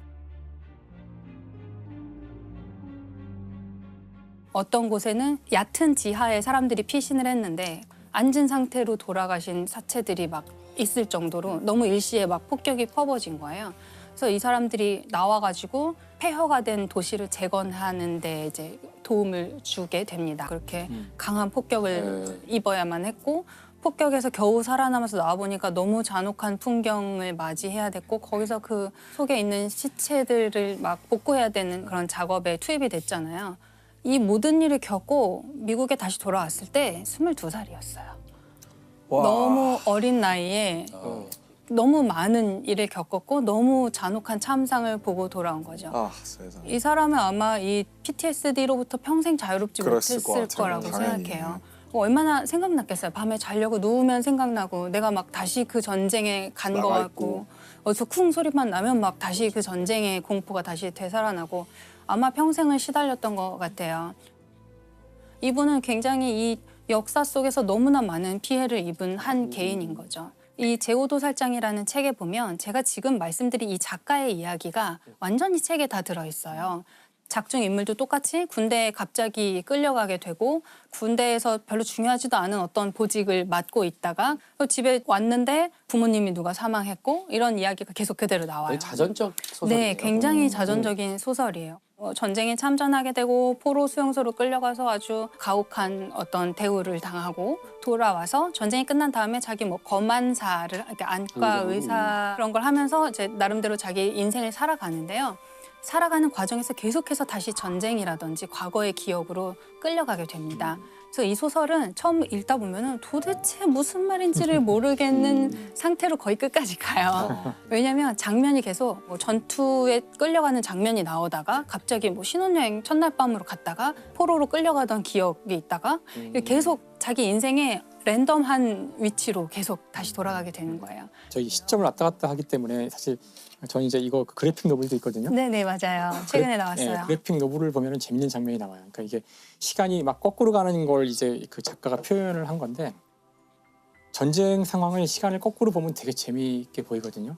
땅에 떨어져 있던 맞아요. 폭격기가 하늘로 갑자기 뛰어오르더니 포탄을 막 빨아들여요. 회수하죠. 포탄을 쫙 회수하자 죽었던 사람들이 다시 살아나고 다시 웃으면서 비행기를 타고 자기가 있던 처음 공항으로 돌아가죠. 그다음에 더 과거로 가게 되면은 이제 어린아이가 돼서 이렇게 뛰어놀면서 심지어는 히틀러도 어린아이가 돼서 뛰어놀면서 끝나는 거죠. 하지만 이것을 시간을 앞으로 돌리면 이제 끔찍한 전쟁의 모습이 되는 거죠. 그래서 그 시간을 이용해서 여러 가지 그 상황들을 아주 다채롭게 보여주는 그런 책이에요. 근데 왜 제5도살장이에요? 작중에서 끌려가는 곳이 제5도살장이라는 건물로 끌려가게 돼요. 이 사람이 갑자기 뭐 다시 전쟁터의 기억을 되살린다던가 할 때 뭔가 납치되어서 끌려가는 것 같은 느낌이 드나 봐요. 처음에는 이제 기억이 자기를 계속 납치해서 어딘가로 데려다 놓다가 이제 급기야는 외계인한테 납치를 당해요. 그래서 자기는 그냥 집에서 쉬고 있었는데 우리 집 마당에 우주선이 이렇게 오더니 외계인이 나를 데리고 가는 거죠. 트라이팔마도어 행성이라는 곳에 이제 자기를 부려놓는데 인류원이라고 할까요? 동물원 대신에 인류원 같은 곳에 이제 도착하게 됩니다. 거기서 자기는 완전히 발가벗겨진 상태로 내가 먹고 자고 싸고 이 모든 장면을 이 외계인들이 자기를 구경하고 있는 거예요. 이 몸짓 하나하나에 막 환호하면서 오 지구인은 저런가 봐 막 이러면서 근데 이 트라이팔마도어 행성에 사는 이 외계인들은 어떤 특징을 갖고 있냐면 모든 시간을 다 보는 존재예요. 그래서 트라이팔마도어 행성에 사는 외계인이 사람을 보면 네 발로 기어가는 어린 아이일 때부터 나중에 이제 지팡이를 짚고 걷는 노인의 모습까지를 한꺼번에 본다는 거예요. 그러니까 이 외계인들이 저희가 파인만 편할 때 얘기했던 컨택트에 나오는 그 외계인.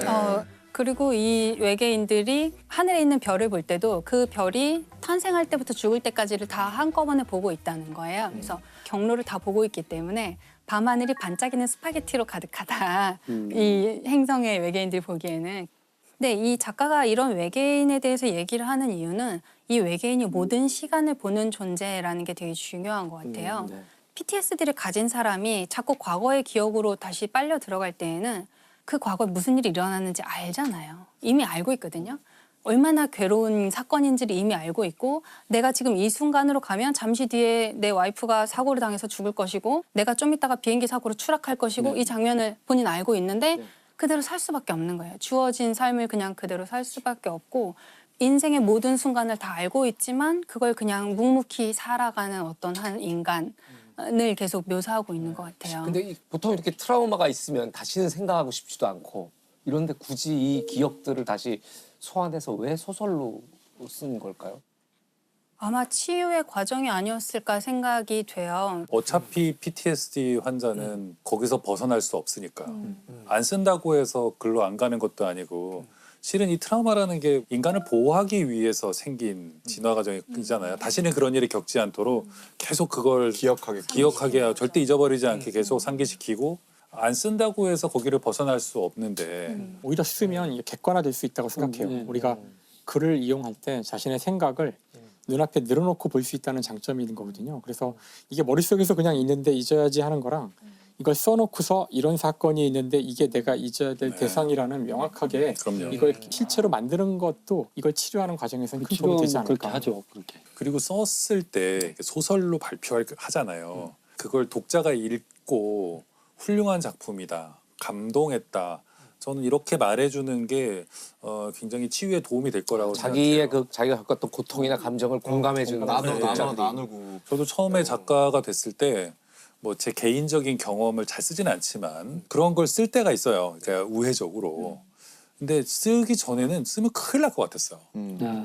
이거 나 혼자만 알고 있는 것이고 아무한테도 말한 적도 없지만 써도 되나 막 이러면서 해서 내놨는데 사람들은 별로 대수롭지 않게 받아들이는 거예요. 재밌네. 그 부분이 어느 소설의 몇 페이지인가요? 글쎄 어딘가 있겠죠. 그래서 사람들이 이걸 보면서 이번 소설 작가님 잘 읽었습니다. 뭐 이번 잡지에 실렸던데 읽었습니다. 근데 그 사람이 나를 이상한 눈으로 보지도 않고 나한테는 굉장히 커다란 어떤 문제가 다른 사람에게는 대수롭지 않은 것일 수 있구나. 요거를 경험하는 것만으로도 저는 굉장히 좋다고 생각해요. 그런 것들이 아마 자기 자신의 PTSD를 치유하는 과정이 아니었을까라고 저는 생각하고요. 사실 이 소설이 나온 거는 69년이에요. 이 소설을 발표했을 때는 또 베트남 전쟁의 시기인 거예요. 그러니까 이분은 자기가 전쟁에 가서 너무나 그 참혹한 것을 알았고 전쟁을 안 했으면 좋겠다는 메시지를 좀 전달하고 싶었던 것 같아요.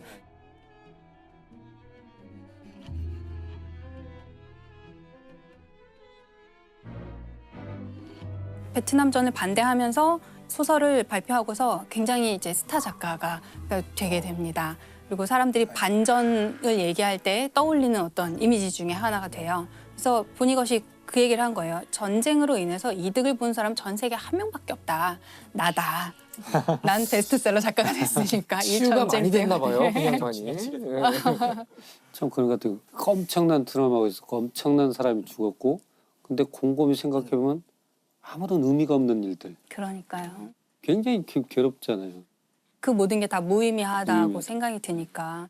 근데 사실 제목이나 내용을 들어보면 되게 우울한 소설일 것 같은 기분이 드는데 실제로는 좀 어떤가요? 실제로는 되게 웃겨요. 웃겨요? 이 모든 상황을 굉장히 우스꽝스럽게 이야기를 하고 처음에 이제 뭐 군대에 끌려갈 때 자기가 얼마나 허접한 복장으로 끌려갔는가. 그런 걸 묘사를 막 디테일하게 하고. 아버지 장례식장에 갔다가 갑자기 끌려간 거예요. 다시 군대로 가야 되는 거예요.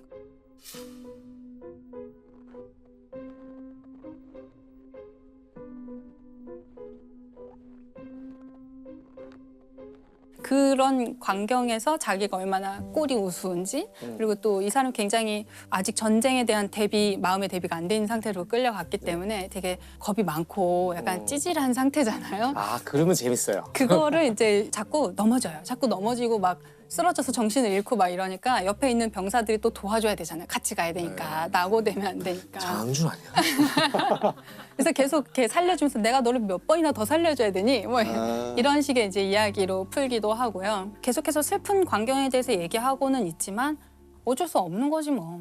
인생이 사는 게 다 그렇지 뭐 이런 식의 죽음을 굉장히 뭐 그렇지 뭐 이렇게 표현하는 거죠. 그냥 그런 거지 뭐 이런 거고요. 이런 작품이라면 본인 스스로 하면서 치유가 됐을 법도 한 느낌이 드네요. 그 제가 이제 책에 관련해서 하나 읽어드리고 싶은데요.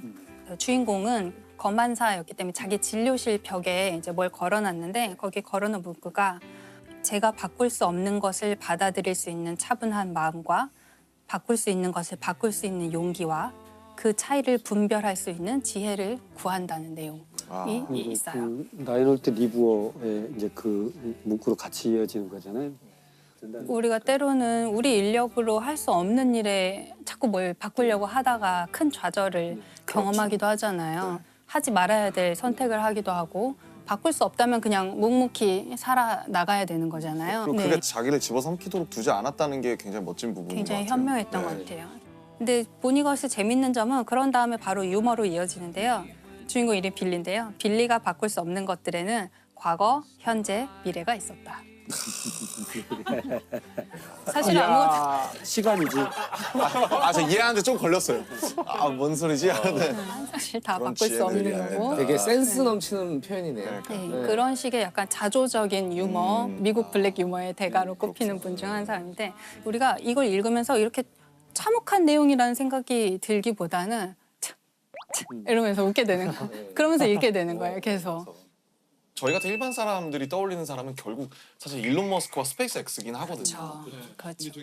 우주 산업에서 일론 머스크의 영향력이 실제로 이제 학자로서 체감하시기에 어느 정도인지. 네, 그러니까 이분이 뭐 회사의 대표이자 경영자이기도 하지만 자기가 실제로 엔지니어기도 하고요. 실제 개발에 참여를 많이 했어요. 원래 페이팔을 만들었었죠. 네. 페이팔을 하면서 돈을 엄청 끌어모아서 그걸로 성공한 돈을 이제 우주에다가 뿌리고 있죠, 지금.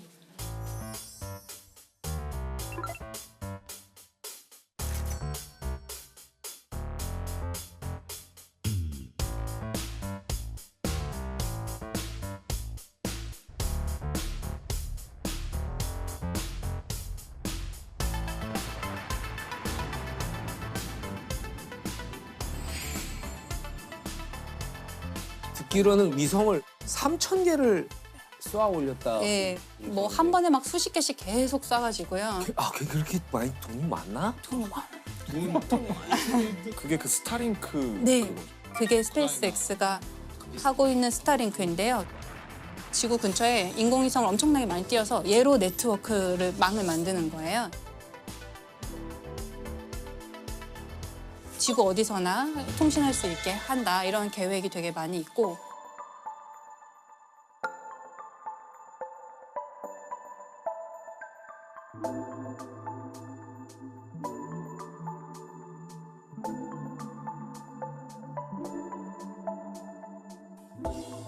사실 정말 궁금했던 게 인공위성을 스페이스X에서만 쏘아 올린 게 3,000개가 된다고 하잖아요.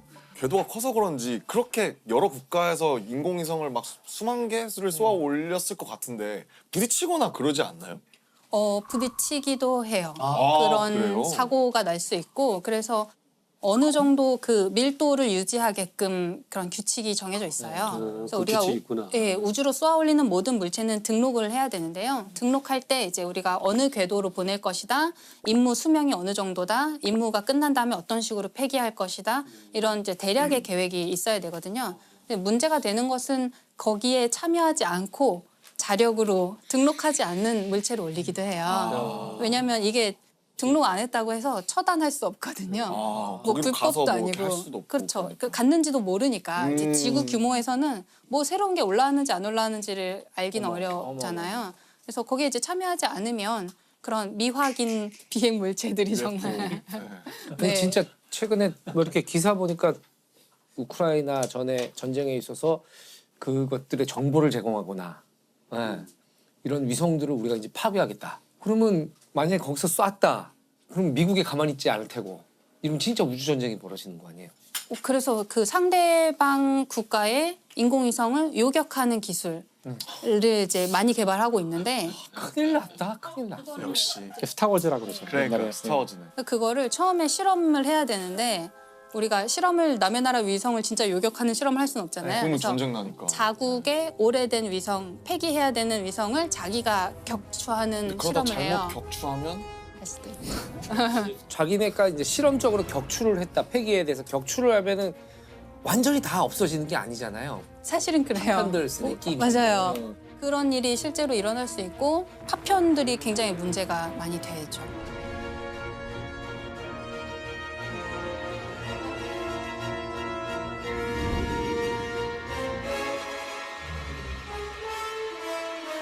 실제로 민가에 떨어져가지고 그게 떨어질 수도 있는 거죠? 떨어질 수도 있어요. 대개는 이제 바다로 떨어지게 통제를 하는데요. 애초에 통제가 잘 안 되는 고장난 뭐 이런 경우에는 어디로 떨어질지 통제하기 어렵죠. 자, 그러면은 되게 저는 생소한 말이었는데 일론 머스크가 인류를 뭐 다행성 종족으로 만들겠다라고 네. 선언을 했다는데 그게 이제 일론 머스크 같은 큰 사람이 얘기를 하면 일파만파 전파가 되니까 그런 건데 그렇죠. 일단 트위터를 인수하셨으니까. 네.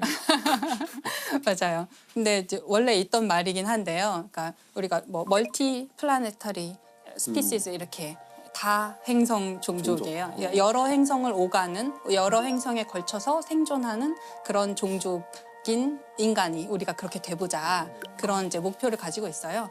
뭐 화성에 사람을 이주시키겠다. 그래서 장기간 거주하게 만들겠다 이런 얘기를 하고 있고.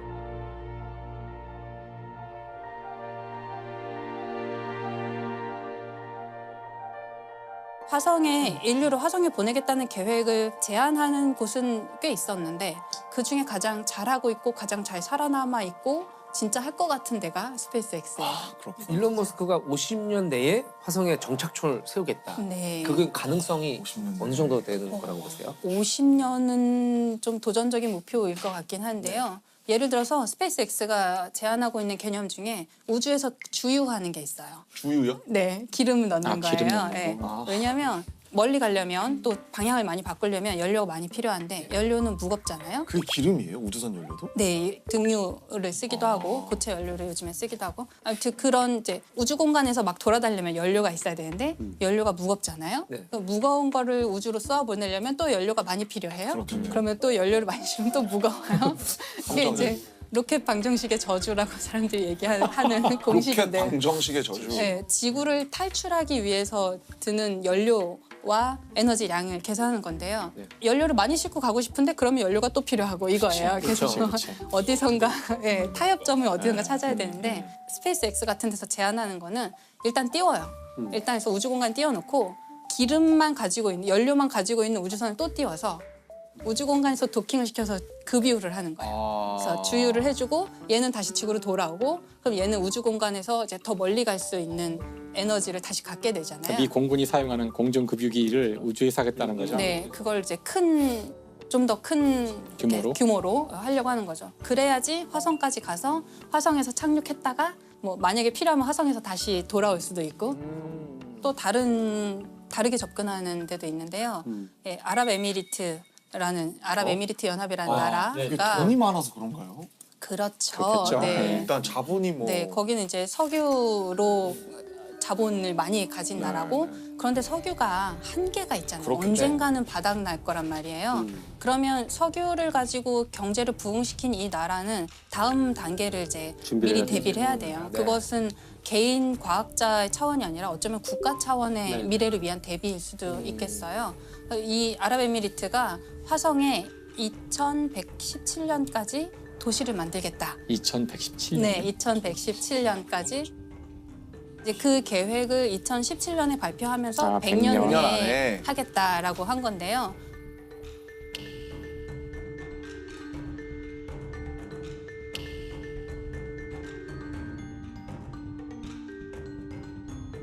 국가 차원에서 굉장히 우주 탐사를 갑자기 막 속도를 엄청 빠르게 진행시키고 있어요. 인공위성을 띄운 지도 사실 얼마 안 된 나라거든요. 그 인공위성 띄울 때 우리나라 기업에서 기술을 되게 많이 전수해줬거든요. 외부의 도움을 되게 많이 받았던 완전 우주 탐사에서는 신생 국가인데 갑자기 화성에 사람 보내겠다라고 하니까 사람들이 웃었을 수도 있잖아요. 근데 지금 벌써 화성에 탐사선 보냈고요. 아, 보냈어요? 네, 진짜요? 몇 년 만에. 그러니까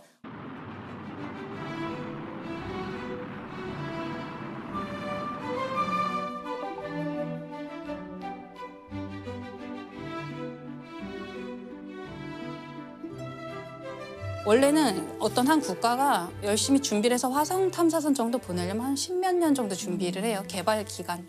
근데 이 나라는 몇 년 만에 보냈어요. 모든 걸 국산화하겠다 이런 전략이 아니고 외부에서 도움을 받을 수 있는 건 다 받겠다.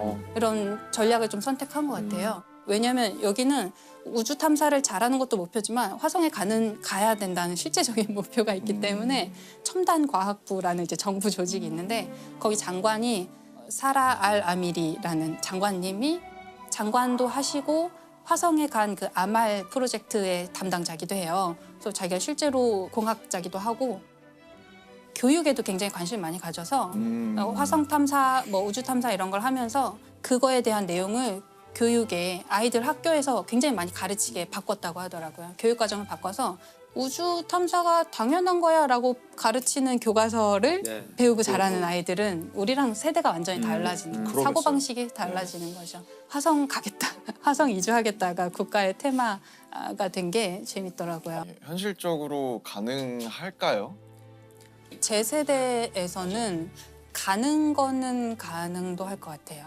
근데 가서 장기적으로 존재하느냐, 그리고 또 가서 번식을 하고 다음 세대까지 살 수 있게 하느냐, 그거는 조금 더 먼 미래가 아닐까 싶은데요. 되게 재밌는 게 그거를 우리나라 외교부에서 연구를 한 적이 있어요. 아, 그래요? 네. 근데 왜 외교부죠, 근데? 그게? 그 되게 중요한 지적이신데요. 왜 외교부에서 이제 전문가에게 연구 용역을 준 거예요. 어떤 연구를 하냐면 예를 들어서 한 100년 정도 후 뭐 화성에 사람이 살 수 있고 오래 거주할 수 있는 환경이 된다고 치면 그때의 정치, 국제사회 관계, 지구와 화성 사회의 관계는 어떠할까? 화성을 정치적인 어떤 국제 관계로서 보는 거군요. 가면 외교부 직원이 파견 나가야 되는 거죠. 그럴 수도 있죠.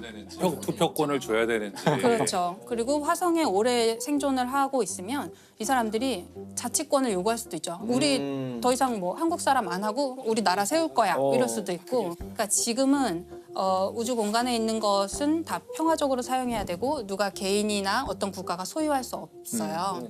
그런데 최근에 바뀐 게 미국 정부에서는 달에서 흙을 얼마쯤 가져오면 그게 뭐 그람당 얼마 이런 식으로 해서 팔 수 있게 해주겠다. 국가가 이건 사주겠다. 민간 기업한테 약간 장려하는 느낌인데요? 그렇죠. 그래서 달 좀 가서 파와라 이런 느낌인데. 그러면 다 미국 정부의 입맛에 맞게 탐사를 하려고 하겠죠. 그리고 나중에 미래에는 정말 우리가 정착촌이 형성된다면 그 뭐 땅은 모두의 땅이지만 그 기지는 우리 거야라든지 기지 안에 있는 뭐 바닥에 깔아놓은 매트 우리 거니까 밟지 마라든지 다른 형태의 소유권을 주장할 수도 있죠. 남극이 그렇지 않나요? 남극도 남극도 소유 못하죠. 근데 소유 못해요. 기지는 자기 거인 거죠.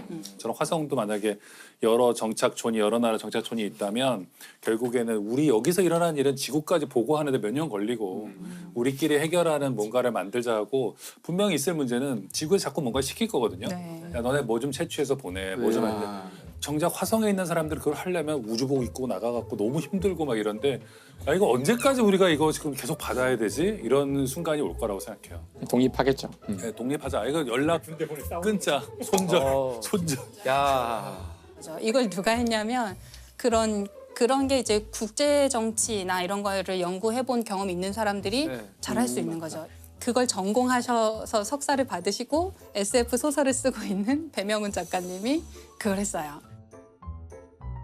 정말 완전 적격자였죠. 이제 SF 소설가라서 이런 화성 환경 잘 아시고 또 국제 정치 너무 잘 아시고 전문가니까. 사실 미래를 가장 많이 생각한 사람들이 SF 작가예요. 맞아요. 그래서 사실 미래를 알고 싶으신 분들은 SF를 보면 되거든요. 맞아요. 책을 보면 돼요. 책을 보면 지금 오늘 우리가 한 모든 이야기에 대한 모든 가능성, 여러 가지 가능성들을 이미 다 생각해서 글로 써놨고 심지어는 이야기하지 않은 것도 다 쓰여 있거든요. 네. 아마 그것이 우리가 미래를 시뮬레이트하는 가장 좋은 방법이 뭐 해보는 것보다 SF 소설을 보는 거죠. 오늘의 주제 괴물 같은 인간. 김영하 작가님이 괴물 같은 인간. 문학 속에서도 괴물 이런 게 많이 있죠. 문학은 괴물하고 이제 친하죠. 근데 괴물은 저는 굳이 정의를 내린다면 우리가 아직 미처 잘 알지 못하는 존재. 불어 표현에 그런 게 있잖아요. 개와 늑대의 시간이라고. 그 지평선에 나타나는 저게 개인지 늑대인지 식별이 불가능할 때 우리가 이제 두렵잖아요. 괴물은 아직 잘 모르는 존재인 거죠. 문학은 뭐 시초부터 굉장히 괴물들을 좋아했습니다. 그래서 신화를 보면 괴물로 가득 차 있잖아요. 그러네요. 네, 뭐 키클롭스라든지 그러니까 눈이 하나만 있다거나 아니면 말과 이렇게 인간을 같이 켄타우로스 같은 거 이런 존재들이 아주 많았죠. 아주 많았고 그 서양만 그런 게 아니라 우리 동양에도 보면 우리가 어렸을 때 정말 좋아했던 이야기 있잖아요. 서유기. 거기에 나오는 손오공, 뭐 저팔계, 사오정 다 괴물이죠. 괴물이네. 그렇죠. 예, 원숭인데 막 특이한 능력을 갖고 있고. 저는 서유기가 동양에서 괴물들을 가지고 만들어낸 굉장히 오래된 재밌는 이야기인 것 같아요. 지금도 사랑받잖아요. 맞아요. 지금도 계속 재창조되고 있고. 네. 그래서 이 괴물 같은 인간 이걸 듣고 어떤 괴물 같은 인간은 아니고 괴물 같은 작가죠. 아 18살의 그 메리 셸리라는 괴물 작가가 네. 그때 쓴 소설이 네. 문학사에 길이 남을 이 최초의 과학 소설이자 공포 소설이 프랑켄슈타인이에요.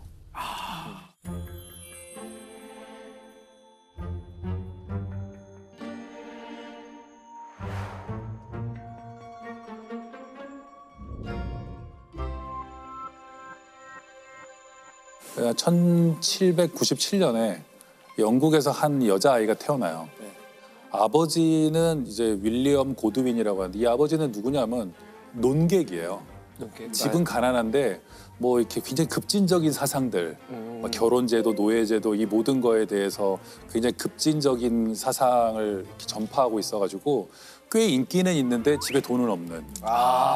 그런 제일 슬픈 거예요. 예, 뭐 인기는 있어요. 네. 젊은이들이 특히 좋아하고 네. 막 급진적이니까. 네. 근데 그 나름 또 어머니도 굉장히 급진적인. 어머니가 그 당시에 18세기 말에 혼자 막 북극 가까이 여행하고 여성 운동가로서 이렇게 책도 많이 쓰고 저술가, 그러니까 아버지도 저술가, 엄마도 저술가. 둘이 굉장히 똑똑한 그 집안에서 여자아이가 하나 태어나는데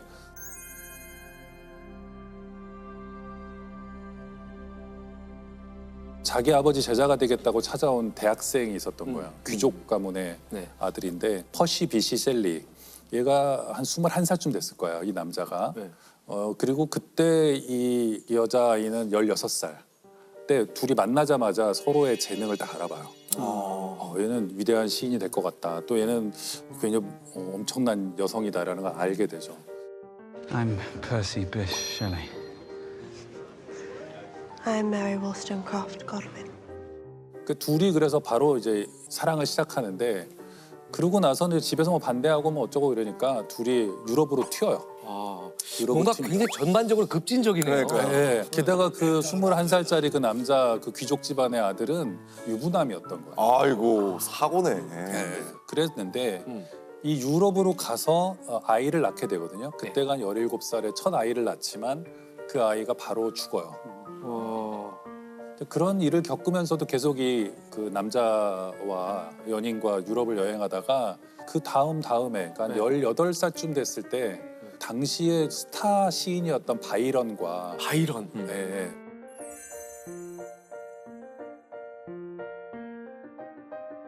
바이런의 의사 주치인 또 폴리돌이라는 사람하고 제네바에서 만나게 돼요. 같이 여행을 하게 돼요. 네. 그래서 제네바에 갔는데 그 전해에 뭐 엄청난 일이 발생합니다. 그러니까 뭐가 발생하냐면 인도네시아에 탐보라 화산이라는 화산이 폭발해요.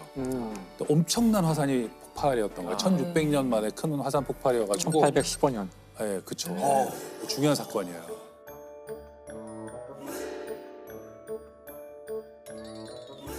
중요한 사건이에요. 굉장히 중요한 사건이에요. 네. 그래요? 나는 전 몰랐어요. 무슨 화산이요? 특히 요새 기후 위기와 관련해 가지고도 많이 언급되는데 몇 년 전에 아이슬란드의 화산이 폭발해가지고 유럽에 비행기가 못 떴잖아요. 그런 것처럼 그거보다 훨씬 큰 규모였기 때문에 이게 그 다음 해쯤에 유럽을 덮어요. 그래서 유럽은 여름이 없던 해로 기록되고 계속 비만 내리고 여름인데 봄보다 더 추워요. 야. 왜 차가웠죠? 화산재 때문에. 화산재가 제가 지구를 덮어버린. 덮어서요. 그게 지구를 덮을 정도였던 거예요? 그렇죠. 그 정도로 엄청난 폭발이었어요. 최고로 큰 화산 중에 하나예요. 기록에 남아있는. 이런 날씨가 계속될 때 제네바에 있었던 거예요. 이 메리 셸리와 퍼시 비시 셸리, 바이런 경이 어느 별장 같은 데 이제 모여가지고 너무 음산하잖아요. 춥고 막 너무 음산해가지고 뭐 할 것도 없다 그래가지고 유령 소설을 빌려다가 같이 이렇게 읽어요. 유령 얘기 같은 거 읽기 좋잖아요. 안 그래도 그럴 때. 음산한데. 그래도 음산한데 비만 맨날 오고 춥고 딱이네. 그래서 이게 유령 소설을 읽는데 바이런 경인가가 누가 제안을 해요. 우리도 유령 얘기를 하나씩 써보자. 그래가지고는 좋다고 이제 사람들이 쓰기 시작하는데 거기서 문학사의 중요한 두 개의 이야기가 시작돼요. 그 바이런의 주치 폴리돌이라는 사람도 20대 초반의 의사인데 이 사람이 최초로 흡혈귀 이야기를 써요. 뱀파이어.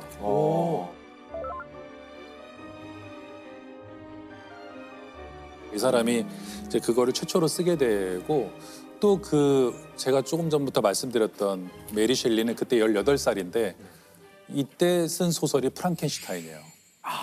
프랑켄슈타인 얘기를 그때 착상을 해서 20살의 문학사의 길이 남을 이 최초의 과학 소설이자 공포 소설 그리고 가장 유명한 괴물 캐릭터 중에 하나잖아요. 네. 지금도 소비되고 있죠. 그렇죠. 네. 지금도 뭐만 하면 프랑켄슈타인 같다 맞아요. 이렇게 얘기를 할 정도로 네.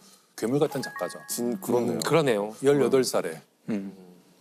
근데 무슨 내용이었죠? 그 캐릭터밖에 기억이 안 나서. 이게 그 영화로 많은 사람들이 프랑켄슈타인을 접했기 때문에 굉장히 왜곡된 이미지가 많아요. 이렇게 막 일단 얼굴이 이상하게 생기고 느리게 막 걸어다니고 이렇게 약간 둔하고 맞아요. 덩치는 바보 크고 같고. 이런데 근데 이게 이름이 없어요. 프랑켄슈타인이 만든 괴물인 거죠. 근데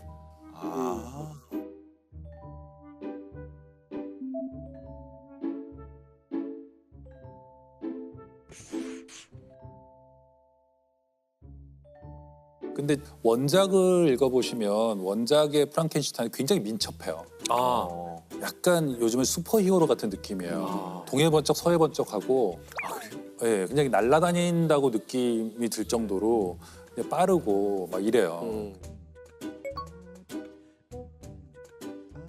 프랑켄슈타인의 줄거리는요. 이게 프랑켄슈타인 집안에 빅토르라는 애가 있어요. 네.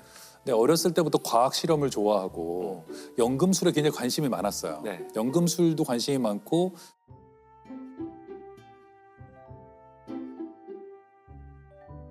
그러다가 얘가 대학을 갑니다. 뭐 잉골슈타트라는 대학에 가서 그래서 좀 제대로 화학도 배우고 여러 가지 해부학도 배우고 막 이렇게 배우게 되면서 얘가 어느 순간 자기가 이게 생명을 창조할 수 있다는 생각을 하게 되죠.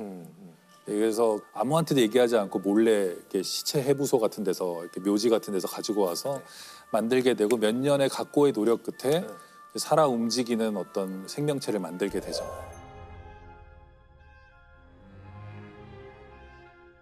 당시에 그런 믿음이 좀 있었어요. 죽은 개구리에게 막 전기 통하게 하면 막 그렇죠. 개구리가 막 깨어나고. 근데 왜 하필 그 전기로 살아날 수 있다고 생각을 한 걸까요? 어렵게 생각하시지 말고 우리가 심정지가 왔을 때 하는 전기 충격이거든요. CPR. 그것도 전기 충격이에요. 죽은 사람을 살리는. 그렇죠. 자, 이때가 아까 1818년이라고 그러셨죠? 맞아요. 그 연도 몇 개 더 얘기해봐요.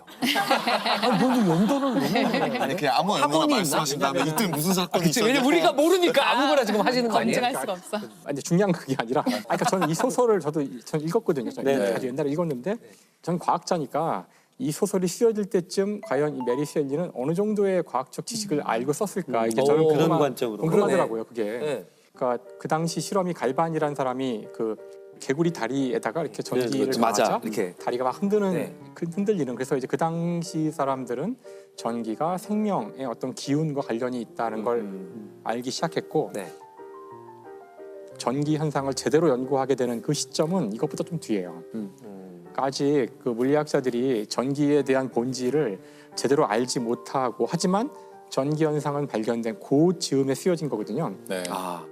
그 아버지를 따라다니던 사람들 중에 과학자도 있다고 하셨으니까 그런 얘기를 아마 식탁 밑에서 듣지 않았을까? 근데 그때 과학은 쇼를 많이 했다고 하더라고요. 지금 우리는 과학 쇼를 보러 가는 사람이 많지 않지만 그런 게 있는지도 모르겠지만 그때는 그 사실 과학이 여전히 낭만주의 제가 과학이라고 그랬잖아요. 그러니까 전기 현상 같은 거로 이렇게 사람들한테 티켓 받아가지고 뭔가 전기를 와장창 가하면서 번개도 치고 손잡으라 그런 다음에 전기 가하면 충격받고 이런 게 당시에는 그 굉장한 볼거리여서. 그렇지, 신기하지. 박람회 만들고 할 때. 그렇죠. 그러니까 연극 보러 가듯이 과학 쇼 같은 것들을 보러 가고 그런 것들을 재밌게 보면서 즐겼던 시대였다고 알고 있거든요. 그러니까 분명히 메리 셸리도 그 모든 지식을 책으로 다 얻기는 쉽지 않았을 거고 그런 이미지들을 그런 쇼에서 다 얻었을 것 같아요. 그리고 그 연금술도 당시에 유행을 했기 때문에 이런 성과들이 그럴듯하게 들어가 있어서 과학 소설이라고 불리는 거죠. 하여튼 그런데 이 만들어 놓고는 너무 무섭다고 생각해요. 그 끔찍하다고 생각해서 버려요. 그대로 버려요? 프랑켄슈타인이 그러면 안 되잖아요. 도망가요. 버려요. 버리고 처음에 이 프랑켄슈타인 소설이 시작할 때 밀턴의 신락원에서 제사가 나와요. 이 제사라는 거 우리가 소설 같은 걸 볼 때 맨 앞에 쓰여져 있는 인용문 같은 걸 얘기하는 거거든요. 이게 굉장히 의미심장한데 읽어보시면 조물주여 제가 점토로 빚어서 저를 만들어 달라고 언제 말한 적이냐. 왜 나를 이 고통뿐인 세상에 태어나게 했느냐. 요즘 유행하는 정서인 것 같잖아요. 그래요? 네. 맞아요. 그러니까 부모니까 내가 언제 낳아달라고 내가 했어? 언제 나와달라 했어? 부모의 마음이 막 찢어지죠. 찢어지죠. 사실 낳아달라고 한 적 없는데. 나는 낳아달라고 그랬던 것 같은데? 언제쯤 나가냐고. 그래서 프랑켄슈타인의 괴물이 따라다니면서 그래서 나를 왜 세상에 내놓고 너는 무책임하게 버렸느냐라고 얘기를 하기 때문에 그러면서 처음엔 실수였지만 나중에는 이제 프랑켄슈타인의 괴물이 따라다니면서 프랑켄슈타인 가족들을 죽이기 시작해요. 처음에는 그렇게 본격적으로 죽이지 않고 실수로 죽이는데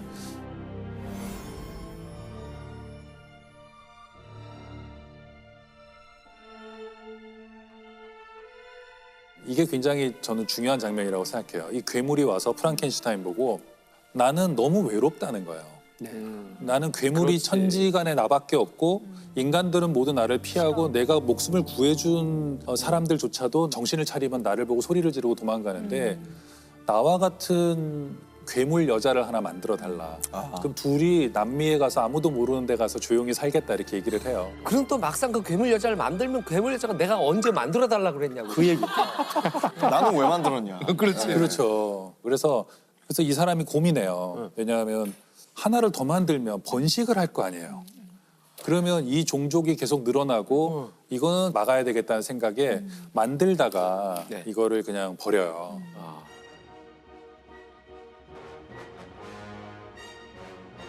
그러자 너무 화가 난 이 괴물이 정말 마지막 희망이었는데 그때부터는 원한에 사무쳐서 가족들 다 죽이고 특히 어떤 순간에 죽이냐면 어려서부터 집에서 같이 자란 엘리자베트라는 사촌과 결혼하는 결혼식 날 신부를 죽이고 그다음에 뭐 아버지를 죽이고 뭐 하여튼 다 죽이기 때문에 나중에 이 그 프랑켄슈타인은 이 괴물을 내가 내 손으로 죽이는 수밖에 없다고 해가지고 북극에서 막 추격전을 벌이다가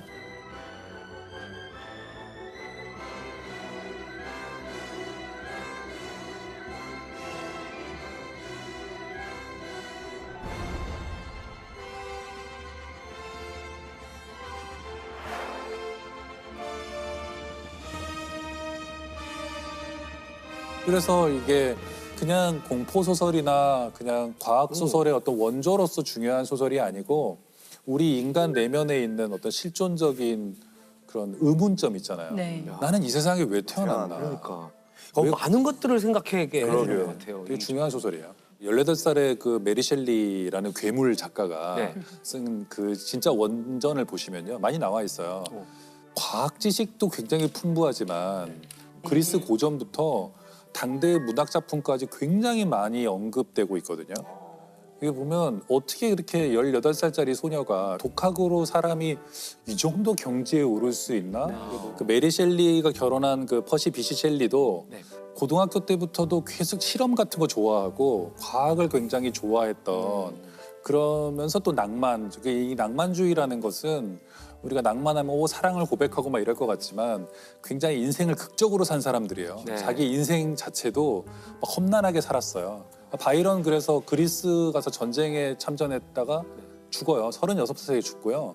낭만주의 쪽에 관련된 사람들은 명이 긴 사람이 별로 없어요. 그리고 퍼시 비시 셸리도 바이런하고 같이 묵고 있다가 이게 이 메리 셸리가 그 해에도 아이를 하나를 잃었을 거예요. 아들을 이렇게 또 어려서 잃고 또 그러면서 아이를 하나 더 낳고 이런 와중에 남편이 바이런하고 같이 배 타고 어딜 가요.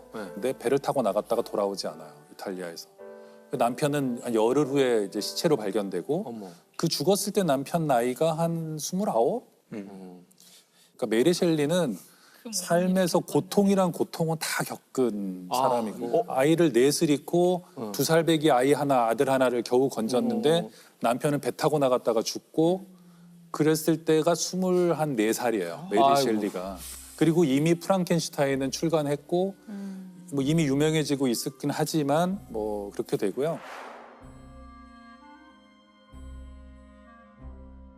그래서 그 소설 프랑켄슈타인은 메리 셀리가 그렇게 진짜 힘들게 살아서 쓴 소설, 살면서 쓴 네네. 소설 성공했습니까? 성공했으면 좋겠다. 처음에 그 20살에 이제 출간을 했죠. 18살에 쓰기 시작해서 20살에 출간했을 때는 그렇게까지 성공적이지는 못했지만 그게 사람들 사이에서는 굉장히 회자됐다 그래요. 그러니까 뭐 그런 기록들이 있어요. 당시 런던에 있는 사람들이 그 소설 읽어봤어? 막 이런 식으로 회자됐는데 되게 화제가 됐을 것 같아요. 그동안에 없던 이야기, 네, 완전히 새로운 지금 들어도 이야기니까. 너무 재밌고 사실 흥미진진한데. 그렇죠. 네. 그리고 그 이후에 나오는 많은 소설의 원형이에요. 그렇겠어요. 그리고 몇 년 후에 이제 자기 소설로 연극이 상연되고 있다는 얘기를 들어요. 연극이 또 데이트예요. 근데 그 연극에서 말하자면 지금 말하는 그런 프랑켄슈타인 괴물의 유형이 나오기 시작해요. 여기 막 달린 거예요? 네, 이 사람들은 소설보다는 실제 눈으로 본 걸 훨씬 잘 기억하잖아요. 근데 안타깝게도 당시에는 저작권료 같은 게 그러니까 없었기 그게 때문에 제일 궁금해요. 아, 메리 셀리 좀 잘 됐으면 좋겠는데. 그래서 인센을 좀 받았어요. 받았나. 못 받았고 뭐 그냥 자기 연극이 된다니까 좋아하고 옛날에 그 저작권이 없었기 때문에요. 셰익스피어는 어떻게 했는지 아세요? 셰익스피어도 극작가였잖아요. 네. 근데 한편으로 또 제작자이기도 했거든요. 네. 자기가 써서 자기 극장에 올린 거예요. 그러면 입장권 수입을 받아가지고 이렇게 배우들하고 같이 먹고 살았는데 이게 누가 베끼는 거예요, 자꾸. 네. 로미오와 줄리엣 이러면은 현실적이다. 한 달쯤 뒤에 보면 옆에 극장에서도 비슷한 이름의 로미오와 줄리엣타 이렇게 해서 하고 있는 거예요. 근데 이게 법적으로 보호해주지 않았잖아요. 네. 그래서 셰익스피어는 대본을 주지 않았대요. 아. 배우들 보고 자기 라인만 준 거예요. 너 햄릿이지 이번에? 그러면 자 이거 주고 부분만. 외우고 다시 대본 이리 줘. 그래서 가져가는 거예요. 그 셰익스피어 같은 경우도 그때 상연된 그 날짜의 공연에 롤페이퍼만 이렇게 준 거예요. 그래서 롤이라는 생긴 거예요. 그 롤페이퍼 또 마른 것을 하나씩 주니까 그걸 받아 자기 배역을 알잖아요. 그래서 나의 롤이 뭐야 이렇게 된 거예요. 와. 오. 와. 지금은 다른 단어인데 똑같은 거구나. 역할을 주는 네. 게 그걸 주는 롤페이퍼. 거였군요. 자기 것만 줬다는 거예요. 혹시 약간 언어학자 같으세요 가끔? 아니 법의학자가 한 번씩은 얘기를 해드려야 될 것 같아서. 그러나 문제는 뭐냐면은 많은 사람들이 아버지가 써줬을 거야. 아, 그런 게 제일 억울할 것 같아요. 네네. 아버지가 유명한 작가잖아. 아버지가 써줬나 보네. 근데 메리 셀리가 영리하게 그 책을 아버지에게 헌정했어요. 아버지 써준 게 아니야. 뭐 뭐뭐뭐뭐의 저자 윌리엄 고드윈에게 했기 때문에 설마 자기가 쓰고 자기한테 헌정했겠어요? 그러면 아버지는 아닌 것 같아. 그 다음에 사람들이 가장 많이 의심했던 것은 남편이 써줬다. 남편이 유명한 시인이고 또 에세이도 많이 썼기 때문에 이 남편이 써줬나 보네라고 그리고 오해를 이 많이 받았어요. 젊은 여자가 그럴 리가 없다라고 생각을 한 거죠. 이런 대단한 소설을 쓸 리가 없다. 또 기존 질서에서 받아들일 수가 없었던 거예요. 말씀하신 거에 좀 덧붙여 보자면 2018년에 이제 이게 출간 200주년 큰 행사가 있어서 그랬군요. 예, 과학기술계에서는 이제 이걸 좀 그 여러 가지 형태로 이제 그 축하하고 했었는데 그래서 한 잡지에서는 특집으로 다룬 적도 있어요. 거기 어떤 스토리가 나오냐면은 이 메리 셀리는 왜 이런 소설을 그때 썼을까? 자신의 어떤 자전적인 경험일 수도 있고 아니면 그냥 제네바 호수에서 떠들다가 위력력을 만든 걸 수도 있겠지만 그렇게 단순한 사람은 아니었거든요. 무언가 하고 싶은 인간에 대한 이야기가 있었는데 그것을 이렇게 괴물과 뭐 전기 충격으로 만들어지는 뭐 이런 이야기를 통해서 이야기를 한 거죠. 그 당시에 메리 셀리는 정말 무슨 이야기를 하고 싶었을까? 이제 이걸 알려면은 그 시대로 돌아가야 되는데 그 시대의 메리 셀리에 대한 연구를 통해서 알게 된 가장 그럴듯한 추정은 당시 메리 셀리는 그 노예 해방론자였대요. 그 당시 영국을 휩쓸고 있었던 중요한 논쟁 중에 하나가 노예를 해방해야 되느냐 말아야 되느냐의 논쟁이었는데 이 노예 문제에서 메리 셀리가 던진 질문은 해방된 노예들이 인간인가였던 거예요. 우리가 보기에는 말도 안 되는 질문 같지만 당시로서는 분명 어제까지는 마음대로 우리가 돈을 주고 사고 파는 가축이었는데 이제 이들을 인간으로 우리가 인정했을 때 우리가 이들과 함께 살 수 있을까?